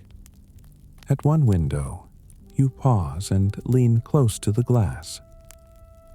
Your breath creates a small circle of fog on the cold surface. Through this fog, softened and diffused, the falling snow looks like something from a dream, like the memory of snow rather than snow itself. You watch until the fog fades, revealing the crisp clarity of the view once more. The corridor climbs slightly as it curves around the Academy's outer wall. You can feel the gentle incline in your legs, in the way your weight shifts with each step. The climb is not difficult, not steep, just enough to be noticeable, just enough to remind you that you are ascending, moving upward through the building's levels, rising closer to the roof, to the sky, to the sources of all this falling snow. Each window offers a slightly different view. From this one, you can see the inner courtyard far below, the tree barely visible as a dark shape against white ground, the lanterns in its branches reduced to tiny points of gold. From the next window, a different courtyard appears, one you did not know existed, larger than the first, with what appears to be a covered walkway around its perimeter. You pause at a wider window, its sill deep enough to sit upon. The stone is cold when you touch it, testing, but you boost yourself up carefully anyway, settling onto the sill with your back against one side of the window frame, your feet pulled up, your arms wrapped around your knees. The cold seeps through your clothing, through your cloak, a sharp contrast to the warmth you felt in the common room, but not unpleasant. The cold is clarifying, focusing, a reminder of winter's presence even here in this protected space. From this elevated vantage point, you can see far across the academy grounds. The landscape spreads below you in shades of white and gray and black. Snow covers everything, smoothing the ground into gentle undulations, erasing details, transforming the complex reality of the world into simplified shapes and forms. Here, a building, just a dark rectangle with a peaked roof. There, a wall, a line of shadow cutting across white. Beyond that, trees, vertical strokes of dark against pale, their individual features lost in distance and darkness. The forest surrounds everything. It presses close on all sides, a dark wall of pines and firs heavy with accumulated snow. The trees are so laden that their branches droop, bending under the weight, creating shapes that look almost like figures in robes, like hooded monks standing eternal watch around the academy's perimeter. Beyond the forest, mountains rise, or seem to rise. You cannot see them clearly, cannot be certain they are there, but the way the clouds move differently in that direction, caught on invisible peaks, suggests elevation, suggests land rising toward the sky. You rest your cheek against your knees and watch the snow fall.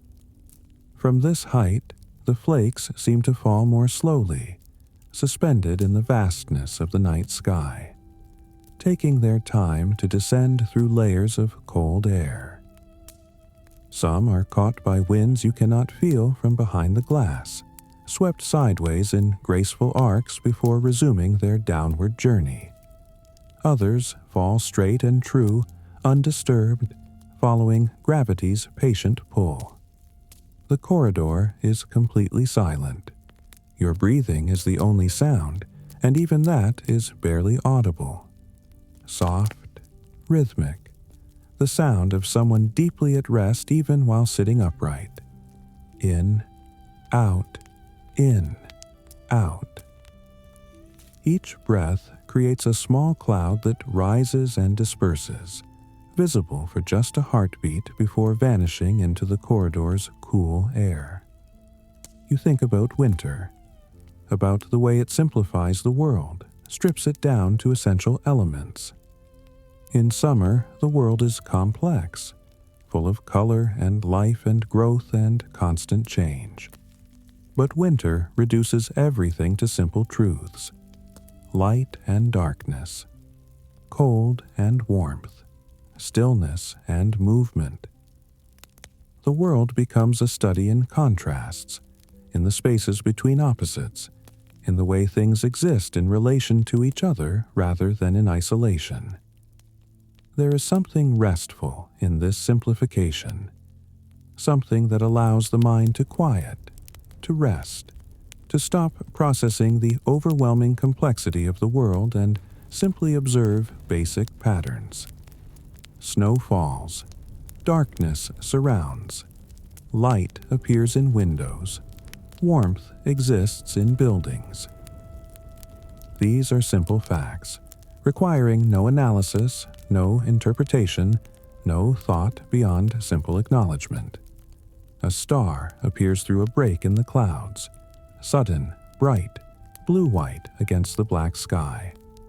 It pulses slightly, or seems to pulse, though you know this is an effect of atmosphere, of layers of air at different temperatures and densities through which the star's light must pass to reach your eyes. The star has been shining for millennia, will shine for millennia more. Its light traveling across impossible distances to arrive here, now, to be seen by you in this moment. You watch the star until clouds close over it again, patient as the star itself, neither sad when it disappears nor particularly happy when it was visible. It simply was, and now it is not, and both states are equally acceptable, equally part of the vast pattern of night sky and winter weather. More stars emerge as the clouds thin in places. Not many. This is not a clear night, not a night for stargazing in the traditional sense. But enough stars appear to remind you of the vastness above, the depth of space that extends beyond the atmosphere, beyond the solar system, beyond the galaxy, into distances that defy comprehension. The stars form no constellations you recognize. Or perhaps they do, but you are too tired to parse the patterns, too content to simply see them as points of light, beautiful in themselves, requiring no names or stories or connections. You wonder about all the people who have sat at this window before you. Students and teachers and travelers, all of them drawn to this spot on winter nights, all of them watching the same sky. Not the exact same sky, of course, because stars move and seasons change and centuries pass, but essentially the same. The same winter darkness, the same falling snow, the same cold glass and hard stone, and the same human need to pause sometimes and look outward, to remember that we are small, that the world is vast, that both of these facts are comforting in their own ways.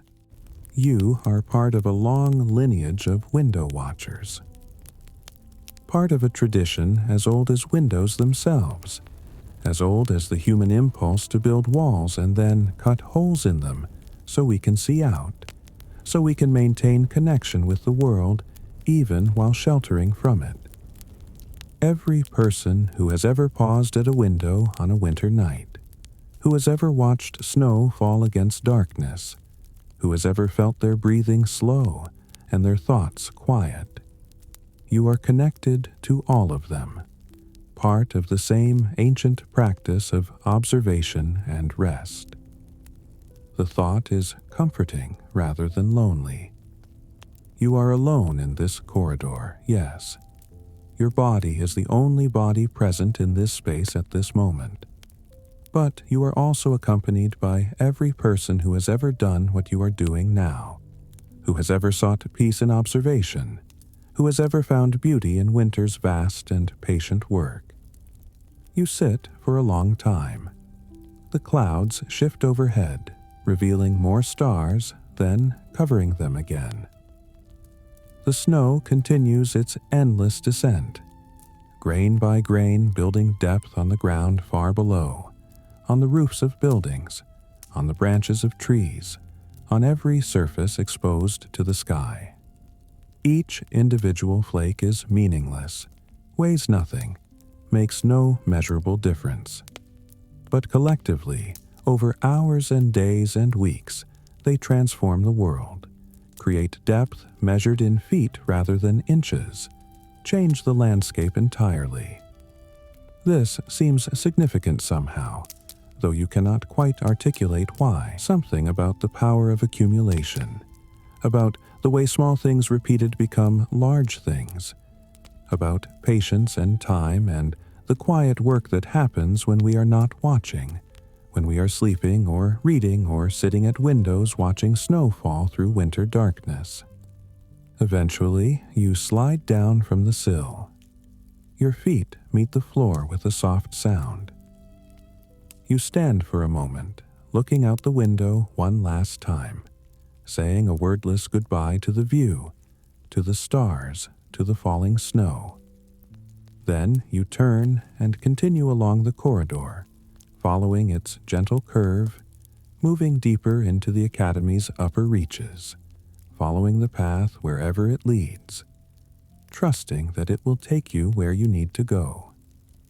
The windows continue beside you, offering their views, their connection to the vast winter night.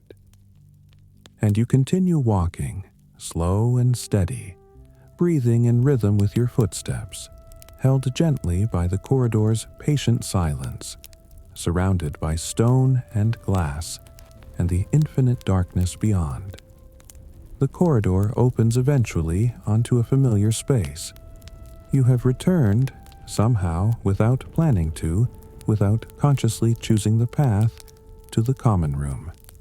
The same room you left what feels like hours ago, or perhaps only minutes. Time has lost its meaning entirely now, dissolved into the larger experience of this endless winter night, this gentle wandering through the Academy's quiet spaces. The fire still burns. Of course it burns. The logs have settled lower, collapsing into themselves as wood transforms into ash and ember. But the heat remains constant, steady, faithful. The flames are smaller now, less dramatic, more patient.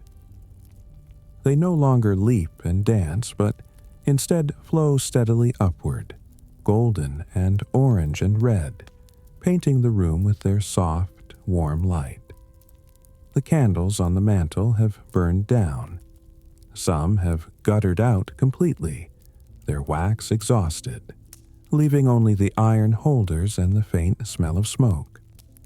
Others continue to burn, their flames smaller, their light diminished but still present, still contributing to the room's gentle illumination. The overall light in the room is lower, softer, more conducive to rest, to the deep letting go that precedes sleep. You cross the room slowly. Your movements are heavy now, weighted with the accumulated peace and warmth and quiet of this long night. Your body knows it is time to rest. Not just to sit, not just to pause, but to truly rest, to surrender to sleep's gentle pull, to let consciousness dissolve into the warm darkness that has been waiting patiently at the edges of awareness all evening. The armchair waits exactly where you left it, positioned at its perfect angle to the hearth. The blanket you used before is still draped across it, or perhaps it is a different blanket. You cannot tell, and it does not matter. What matters is that the chair is here, waiting, ready to receive you once more into its deep embrace. You sink into the chair. It welcomes you like an old friend, its cushions molding immediately to your form, remembering the shape of your body, accommodating you perfectly. The fabric is warm from being near the fire, warm from the room's accumulated heat. You settle deeply, letting your full weight rest on the chair, letting go of any tension, any effort to hold yourself upright or alert. You reach for the blanket and pull it over yourself slowly, carefully, with the deliberate movements of someone very tired, someone conserving energy for only the most essential actions. The blanket unfolds across your lap, your legs, your chest. You draw it up beneath your chin, cocooning yourself completely, creating a small warm world within the larger warm world of the room. The weight of the blanket is profoundly comforting. It presses down gently but firmly, providing a kind of gentle pressure that signals safety to some deep, primal part of your nervous system. Under this weight, beneath this warmth, held in this chair by this fire, you are as safe as it is possible to be. Nothing can harm you here. Nothing requires your attention or energy or thought. The fire burns with a sound like breathing, soft exhalations as flames consume oxygen, gentle crackles as pockets of moisture or sap heat and expand the occasional settling sound as a log collapses further into the bed of coals, sending up a small shower of sparks that rise and fade before reaching the chimney's darkness. These sounds create a rhythm, not regular like a heartbeat or a clock, but organic, alive, the natural music of combustion and heat. Your eyes are so heavy now. Each blink lasts longer than the last. When your eyes are open, you see the fire's gentle light, the shadows moving slowly on walls and ceiling, the windows filled with falling snow and winter darkness. When your eyes are closed, you see the after image of the fire, warm and orange, floating in comfortable darkness, slowly fading as your brain adjusts to the absence of light. You let your eyes stay closed. The darkness is welcoming, soft, deep. You can still feel everything. The chair beneath you, supporting every part of your body. The blanket over you, its weight distributed evenly, its warmth trapped close.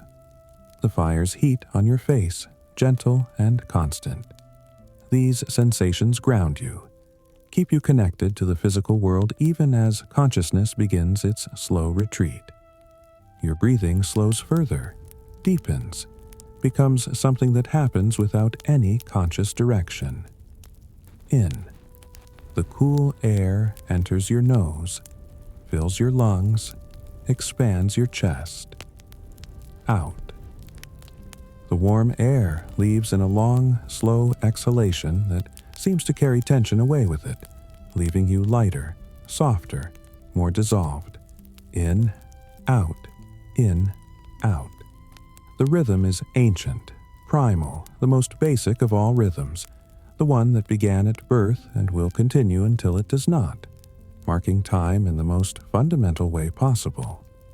4 heartbeats to breathe in, 6 heartbeats to breathe out. The pattern establishes itself naturally, your heart and lungs finding their rhythm together, working in quiet harmony, keeping you alive, keeping you present, asking nothing in return except the occasional conscious appreciation of their faithful service. You hear sounds, or think you hear them. The fire, yes, always the fire. Its gentle crackling and breathing. The snow against the windows, though this might be imagination. Snow falls silently, or nearly so, but your mind supplies the sound it thinks should accompany the endless white descent. The building itself makes sounds, small creaks and sighs as old wood and stone adjust to temperature changes, to the weight of snow on the roof, to the simple fact of their own age and mass. Or perhaps you are not hearing these sounds at all. Perhaps they are memories of sounds, or expectations of sounds, or your drifting consciousness creating something to fill the silence, afraid of complete quiet, needing some small anchor to the waking world even as it prepares to let go entirely. Your body grows heavier. Your limbs feel weighted, sinking deeper into the chair's embrace. Your arms rest on the chair's arms, completely relaxed, fingers uncurled, palms up, open and receiving. Your legs are heavy beneath the blanket, muscles released, all tension gone, just the simple weight of bone and tissue resting on fabric and foam and the chair's solid wooden frame beneath. You could not move now even if you wanted to, but you do not want to. You are exactly where you need to be, exactly how you need to be, held safely in this chair, in this room, in this ancient building that has sheltered countless seekers of rest through countless winter nights. The academy holds you. The room surrounds you. The chair supports you. The blanket warms you. The fire watches over you. And you finally, completely surrender to sleep. Time dissolves entirely. Past and future fade until there is only this eternal present. The fire's warmth, the blanket's weight, the chair's support, the room's encompassing quiet. You exist in a moment that stretches in all directions, infinite and complete, needing nothing, wanting nothing, simply being. Your thoughts slow and soften and fragment. They drift like snow, settling and melting, leaving no trace, no memory, no impact. There is nothing you need to remember, nothing you need to plan, nothing you need to understand or figure out or solve. There is only this deep rest, this profound letting go, this gentle sinking into the warm darkness that has been waiting patiently all along. The fire continues to glow. The logs have burned down to their cores now, glowing red beneath a layer of white ash. The flames are very small, just occasional flickers of gold and orange that appear and disappear, like breaths, like heartbeats, like the gentlest possible assertion that yes, combustion continues. Yes, heat is still being produced. Yes, the fire still burns, though the night grows late and the logs grow small. The snow continues to fall beyond the windows. Endless, patient, adding depth particle by particle, flake by flake, building accumulation through repetition, through the simple act of continuing, of not stopping, of falling and falling and falling through the vast winter night. Your breathing becomes the sound of waves on a distant shore, slow and rhythmic. In, out, in, out. The gentle wash and retreat, the ocean's eternal meditation, the planet's breathing made audible. Your breath and the ocean's waves become the same thing, the same rhythm, the same patient movement of energy through matter. The fire's warmth becomes summer sun on your face, gentle and golden, the heat of a perfect afternoon when you were young, lying in grass, watching clouds drift overhead, time stretching infinitely. Nothing to do, nowhere to be, just the simple pleasure of warmth and light and the soft earth beneath you. The blanket's weight becomes an embrace, arms around you, protective and kind. The touch of someone who loves you, who wants nothing except your comfort, your safety, your rest. The blanket holds you the way a parent holds a sleeping child, the way the earth holds everything that walks upon it, patient and constant, and asking nothing in return. The room around you becomes more than a room. It becomes a sanctuary, a temple, a sacred space dedicated to the holy act of rest. The walls hold centuries of peace within them. The stones remember every person who has ever rested here, who has ever found safety and warmth and welcome within these boundaries. You are part of that lineage now, part of the long line of travelers and seekers and students who have found their way to this chair, this fire, this deep and healing quiet. And in this perfect moment, in this deep winter night, in this academy of quiet magic where snow falls endlessly and fires burn faithfully and ancient stones hold centuries of peace, you sleep. Not the light sleep of an afternoon nap, not the restless sleep troubled by dreams or worries or the day's unfinished business, but the deep sleep that comes only when you are truly safe, truly warm, truly held by something larger and older and more patient than yourself. The sleep that restores, the sleep that heals. The sleep that dissolves boundaries between self and world, between consciousness and unconsciousness, between the person you think you are and the being you truly are beneath all the layers of identity and story and meaning. You sleep the way snow falls, continuously, peacefully, adding depth slowly, transforming the landscape one breath at a time, one heartbeat at a time, one moment at a time. The fire glows, the snow falls, your breath flows. The Academy keeps its patient watch, and you rest, deeply, completely, perfectly. The fire, the snow, the breath, the warmth, the peace, all is well, all is quiet, all is rest. Sleep now, sleep deeply, sleep peacefully. The fire glows, the snow falls, and you sleep. The fire continues its quiet work. The logs have become something else now. No longer wood exactly, but glowing embers, cores of heat wrapped in ash, radiating warmth without flame, burning so slowly that the change is invisible, measurable only across hours rather than minutes. The red glow pulses gently, breathing with the fire's own rhythm, expanding slightly as air reaches the coals, dimming slightly as ash settles over them, then brightening again as the cycle continues. You are not quite awake, not quite asleep.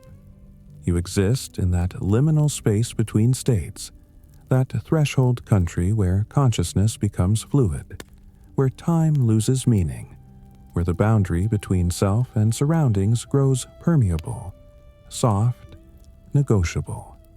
Your body rests in the chair. Your mind floats somewhere above or beyond or within. It is impossible to say which, impossible to locate yourself with any precision. The blanket has become part of you, or you have become part of it. The warmth it provides is indistinguishable from your own warmth. The weight it offers is indistinguishable from your own weight. You cannot tell where fabric ends and skin begins. This dissolution of boundaries is not frightening. It is peaceful, natural, the way things should be when rest is deep enough, when safety is complete enough, when the world holds you gently enough that you can let go of the constant vigilance that defines waking life. Your breathing continues without your participation.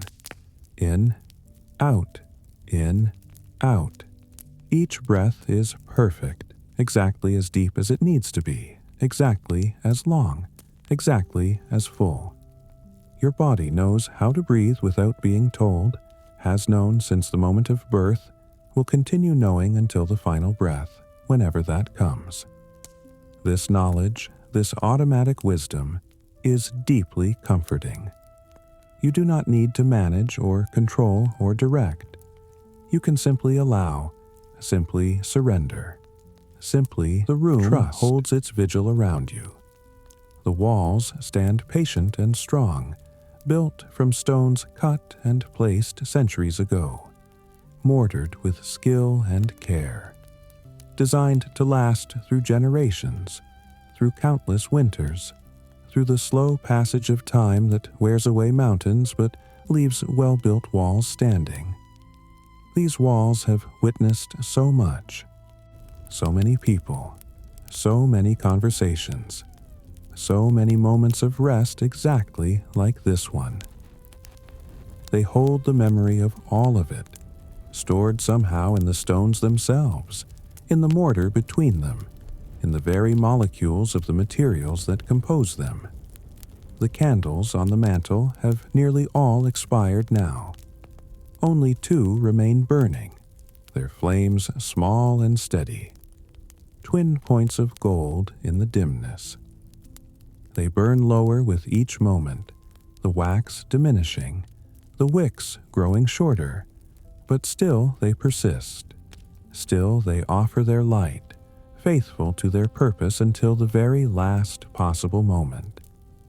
There is something admirable in this, something worth noting even in your half-sleeping state. The way inanimate things perform their functions without complaint, without hesitation, simply doing what they were made to do until they can do it no longer. Snow continues beyond the windows. You cannot see it from where you rest, eyes closed, body still, but you know it is there. You can sense it somehow, the way you can sense sunrise approaching even before light appears, the way you can sense a change in weather before the first drop of rain falls. The snow has been falling all night, will continue falling perhaps for days, patient and inexorable, transforming the world slowly, thoroughly, without hurry or hesitation. The academy sleeps around you. Or perhaps it does not sleep. Perhaps buildings do not sleep the way living things do. But it rests, certainly. It settles into itself, into the deep quiet of winter nights, into the patient watching that defines its existence. All the corridors are empty now. All the rooms are dark except for this one.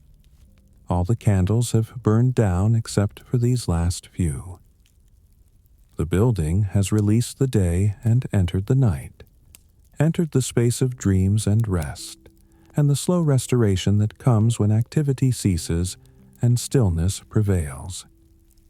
You sense rather than hear the building's sounds, the expansion and contraction of old beams as temperature changes, the settling of stones in their ancient mortar, the movement of air through vast spaces, slow currents like underwater tides, invisible but present, stirring dust, moving warmth from fires to distant corners, maintaining the delicate balance between inside and outside, warmth and cold, shelter and exposure. Your heart beats slowly in your chest. You can feel it if you focus, that steady rhythm, that faithful percussion that has continued without pause since before you were born, since you were still forming in darkness, still becoming the person you would be. How many beats has your heart made in your lifetime? Millions, billions, perhaps. Each one necessary, each one perfect, each one a small miracle of muscle and electricity, and the body's profound wisdom. You do not count the beats. You simply note them, acknowledge them, feel gratitude for them without putting that gratitude into words or thoughts. The gratitude exists beneath language, beneath conscious thought, in the deep places where the body knows itself, where cells communicate in chemical languages, where systems maintain themselves without ever consulting the conscious mind. The fire's warmth penetrates deeply now. It has had hours to work its way into your muscles, your bones, the core of your body, where cold tends to linger longest. You are warm all the way through now, warm in places that have been cold for so long you had forgotten what warmth felt like. The warmth is not aggressive or overwhelming. It is gentle, thorough, complete. It asks nothing. It simply offers itself, freely, constantly, the fire's gift to everything within reach. Time has become irrelevant. You might have been sitting here for an hour, or for several hours, or for an entire night. You might sit here for several more hours, or for days. It does not matter. The concept of duration has lost meaning. There is only now this eternal moment, this perfect present that contains everything necessary: warmth, comfort, safety, rest. Your mind produces thoughts occasionally, but they are fragmentary, disconnected, dreamlike. An image of snow falling through darkness, a memory of walking through corridors, though you cannot remember which corridors or when. The sense of books surrounding you, though you are not in the library now, are you? Or perhaps you are. Perhaps the entire academy is a kind of library. a repository of accumulated rest, of stored peace, of collected quiet gathered over centuries. These thoughts drift through consciousness like clouds across the sky, appearing, changing shape, dissolving. You do not try to hold on to them. Do not try to develop them into anything coherent or meaningful. They simply come and go, and you simply observe their coming and going, detached, peaceful, interested but not invested. The darkness behind your closed eyelids deepens.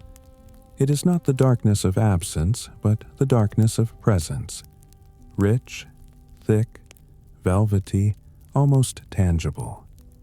This darkness holds you as surely as the chair holds you, as surely as the blanket holds you. It is a living darkness, warm and kind. The darkness of the womb, of deep caves, of the earth itself when you go far enough down to where light has never penetrated. You sink into this darkness gratefully. It receives you without judgment, without demand, without expectation. In this darkness, you do not need to be anyone or do anything, or think any particular thoughts. You can simply dissolve, simply let go, simply become the darkness yourself, until there is no separation between observer and observed, between you and the warm dark that surrounds you. Your breathing slows even further. The pauses between breaths grow longer. Breathe in.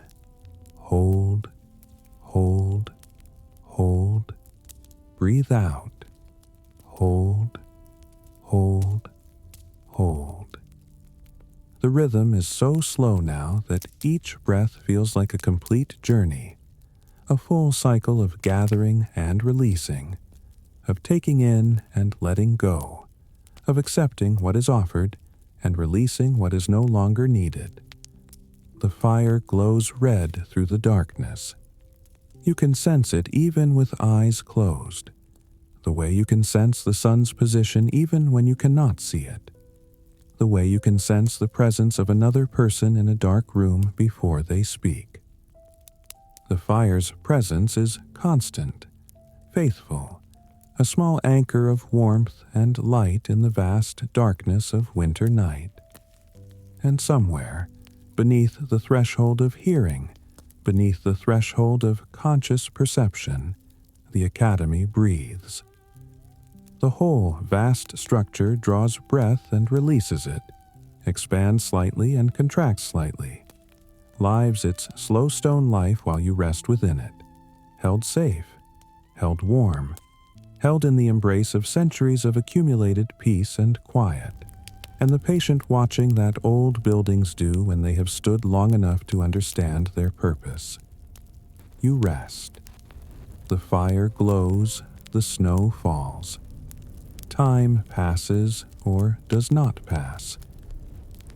And the deep sleep continues, taking you further down into layers of rest you did not know existed, into profound restoration, into the healing darkness that waits beneath waking life, patient and kind, ready to receive anyone tired enough, safe enough, surrendered enough to finally let go completely.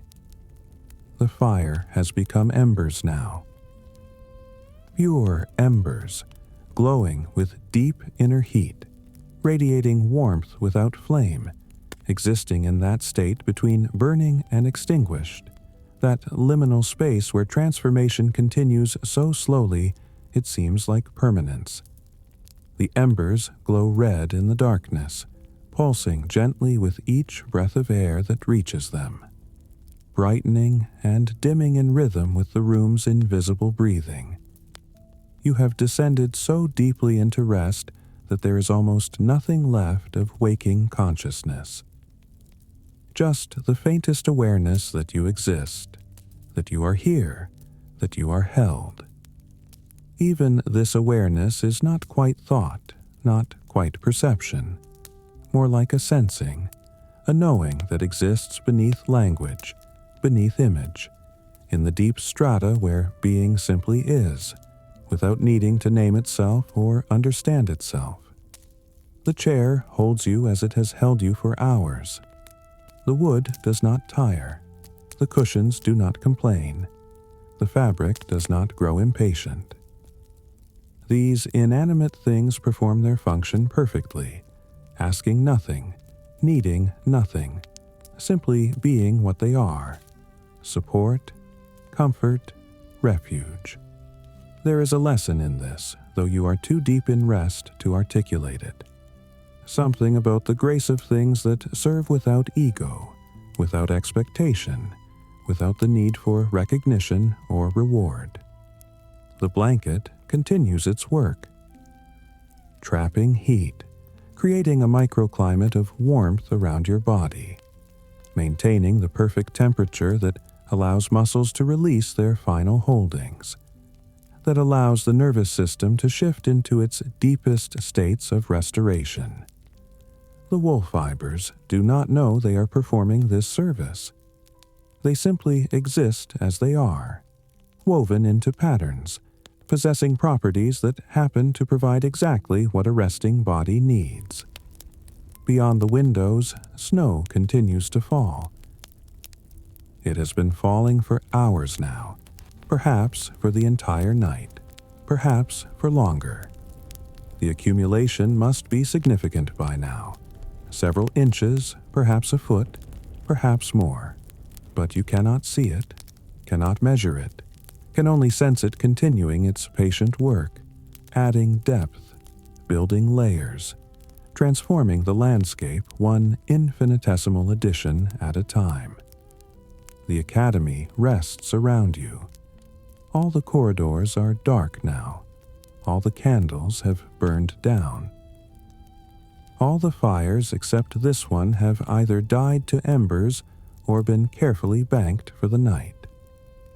The building has entered its deepest quiet, the hour before dawn, when even the most restless sleepers finally surrender, when even the most persistent night owls finally seek their beds, when the whole world seems to pause and draw breath before beginning again.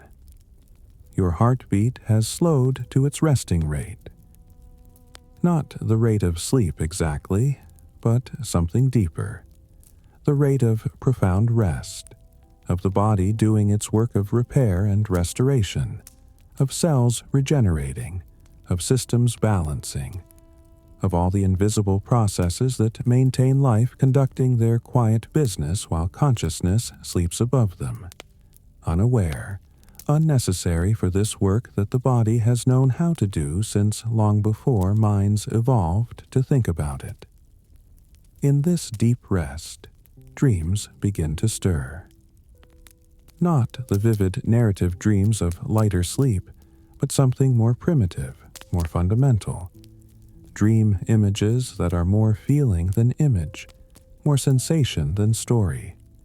The sense of floating, the sense of being held, the sense of warmth spreading through cold places, the sense of dissolving and reforming, dying and being reborn, ending and beginning all at once. These dream sensations wash through you like waves, like breath, like the slow tide of blood through vessels. They do not disturb your rest. They are part of it, the natural activity of a mind that is resting so deeply it has descended to layers where consciousness and unconsciousness are not separate things, but different aspects of the same continuum.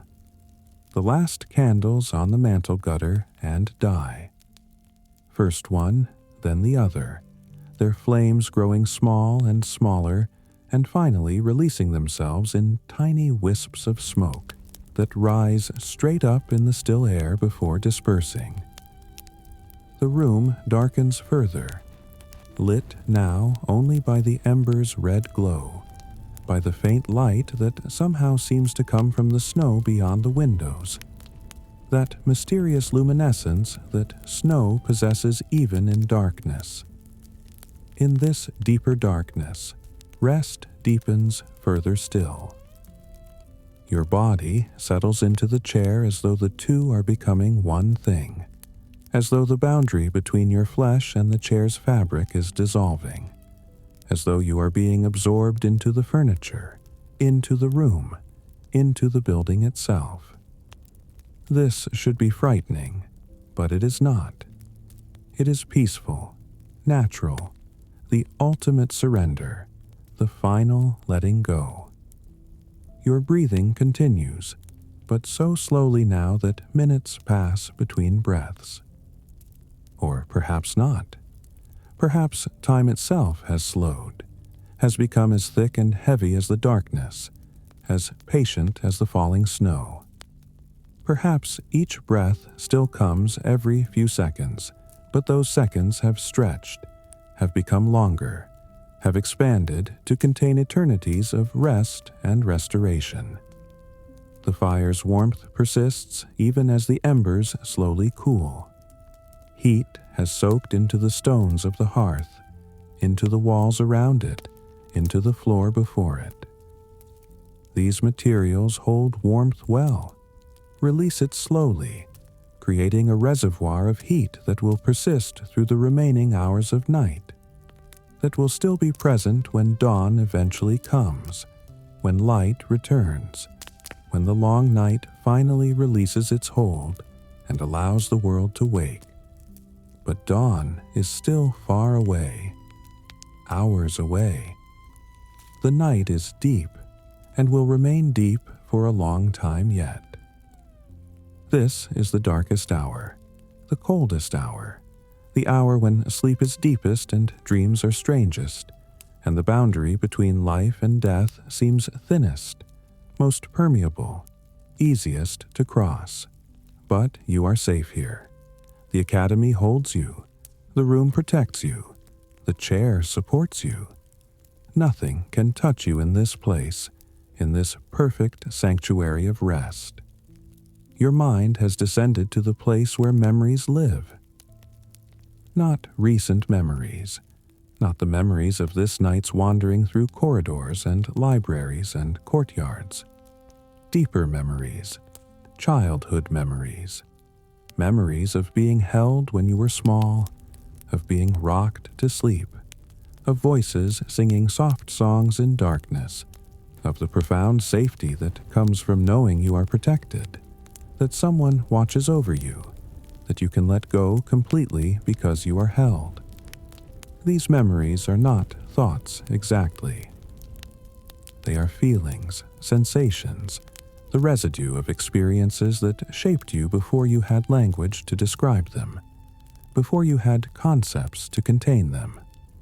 They rise from deep places and wash through you, bringing with them the same sense of safety they brought years ago, decades ago, in times you cannot quite remember but that your body remembers, that your nervous system holds in its archive of experiences. And beneath even these memories, something else stirs. Not personal memory, but something older, something inherited, something that belongs to your ancestors and their ancestors, stretching back through generations, through centuries, through millennia.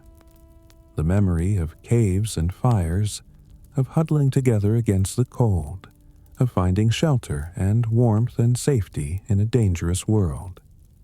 The profound relief of making it through another day, another night, another season. The simple, fundamental gratitude for warmth and food and shelter and the company of other beings. You are connected to all of this, all of them, all the humans who have ever sought rest, who have ever been cold and found warmth, who have ever been afraid and found safety, who have ever been tired and found rest. You are part of this unbroken chain of survival and seeking, and finally, blessedly, sometimes, finding. The embers glow in the darkness. The snow falls beyond the windows, its patient work, and you rest in the deepest place, the most profound surrender, the ultimate letting go. Time ceases to have meaning, There is no past and no future. There is only this eternal now, this perfect present, this moment that contains everything. All rest, all peace, all safety, all warmth, all healing, all restoration. The Academy holds you through the deep night. The stones remember their purpose. The walls stand faithful. The roof and within all of this protection, within all of this accumulated peace of centuries, you rest. Completely, perfectly, infinitely. The fire glows, the snow falls, the breath flows. All is well. All is quiet. All is rest. You are safe. You are warm. You are held. Sleep, sleep, sleep. The deepest sleep. The most healing rest. The fire glows. Red embers breathing slowly. Pulsing gently with invisible rhythms. Warmth radiating. Constant, spreading through the room, through the stones, through the air, through you. Snow falls beyond the windows, soft, endless, white against darkness. Each flake descending slowly, peacefully, without hurry, without sound, joining the white expanse below, building depth, particle by particle, breath by breath. Your breathing continues, deep, rhythmic, automatic, the sound of perfect rest, in, out, in, out. The ocean's waves eternal meditation, on a gentle shore, your body's quiet song. The Academy holds you, stone walls standing patient, centuries of peace contained within, protecting you, sheltering you, keeping watch while you sleep, while you rest, while you restore. The chair supports you, the blanket warms you, the room surrounds you, and you rest completely, deeply, safely. The fire glows, breathing its red light into darkness. The embers know their work. They need no tending. They simply continue, radiating warmth, hour after hour. Faithful, constant, kind. Snow continues falling, has been falling, will continue falling, through the deep winter night, covering the world in white, softening edges, simplifying forms, creating the perfect conditions for rest, for sleep, for deep and healing quiet.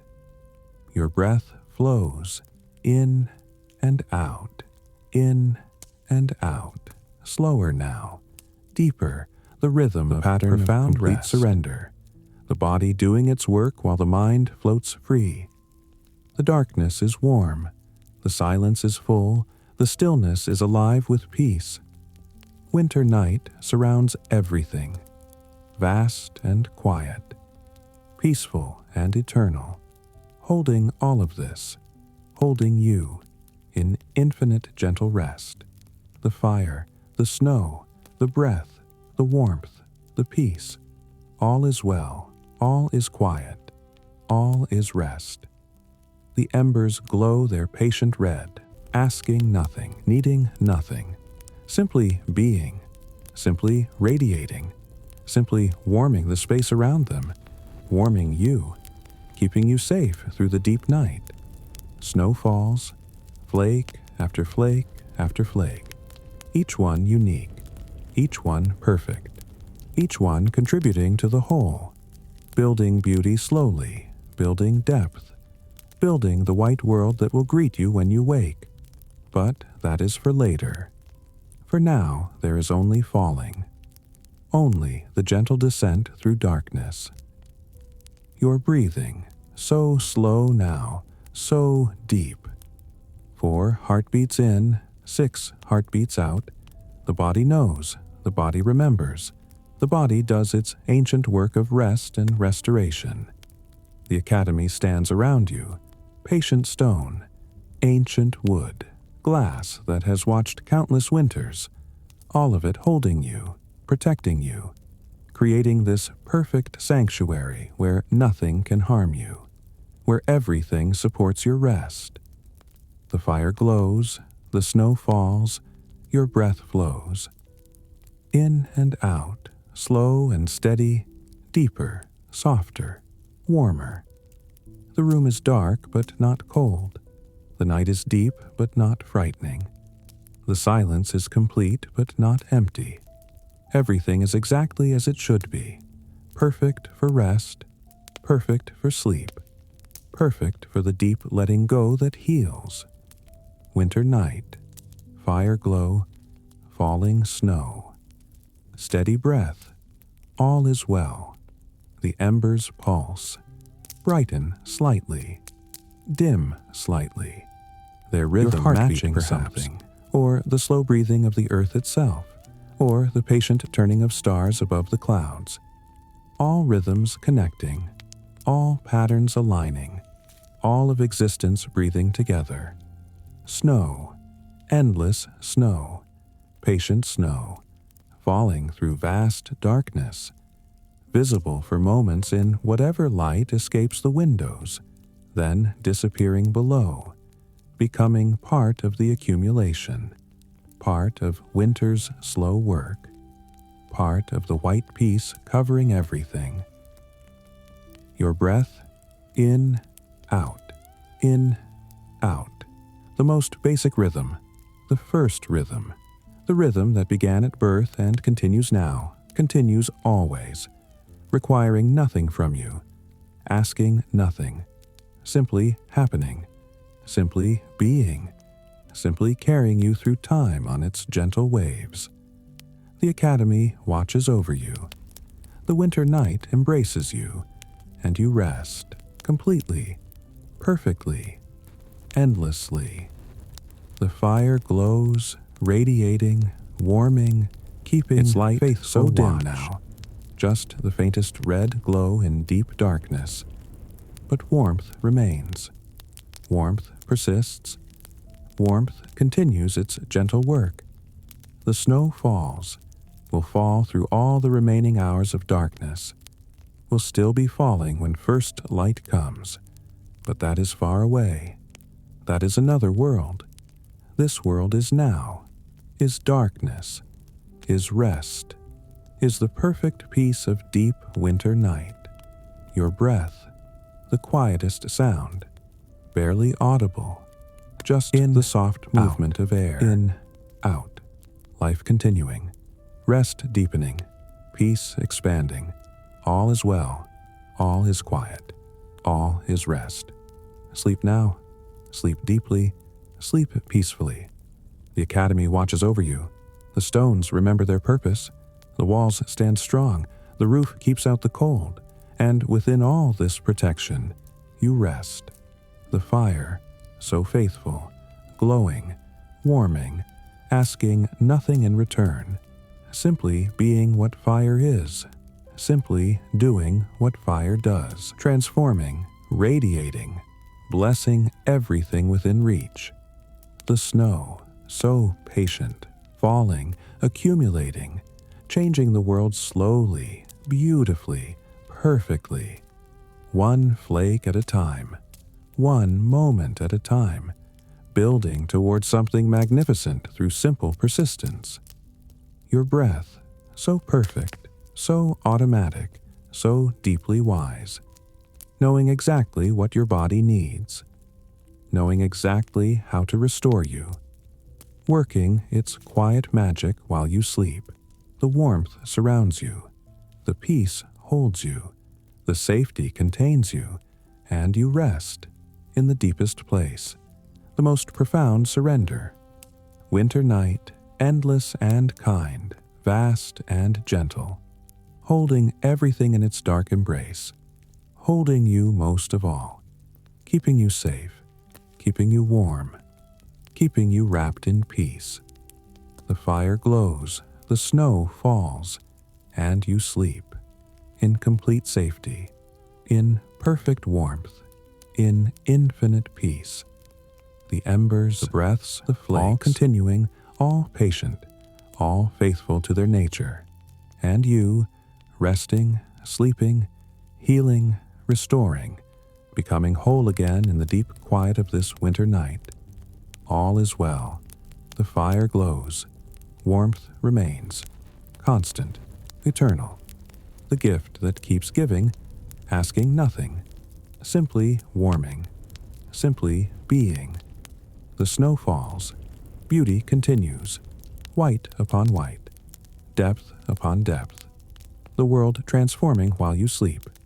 Your breath flows. Life continues. In and out. Slow and steady. The body's quiet work. The mind's deep rest. Sleep. Sleep. Sleep. The academy keeps watch. The winter embraces. The fire warms. The snow falls. And you rest. Eternally. Perfectly. Completely. All is well. All is quiet. All is rest. Sleep now, and dream, and restore. The fire, the snow, the breath, the warmth, the quiet, the endless peace. Rest, the eternal now of perfect peace. The snow, the fire, the breath, the warmth, the quiet, the endless rest. Sleep now, and rest, and restore. The academy keeps watch. The winter night embraces, and you sleep, in perfect peace, in complete safety, in infinite rest. Sleep.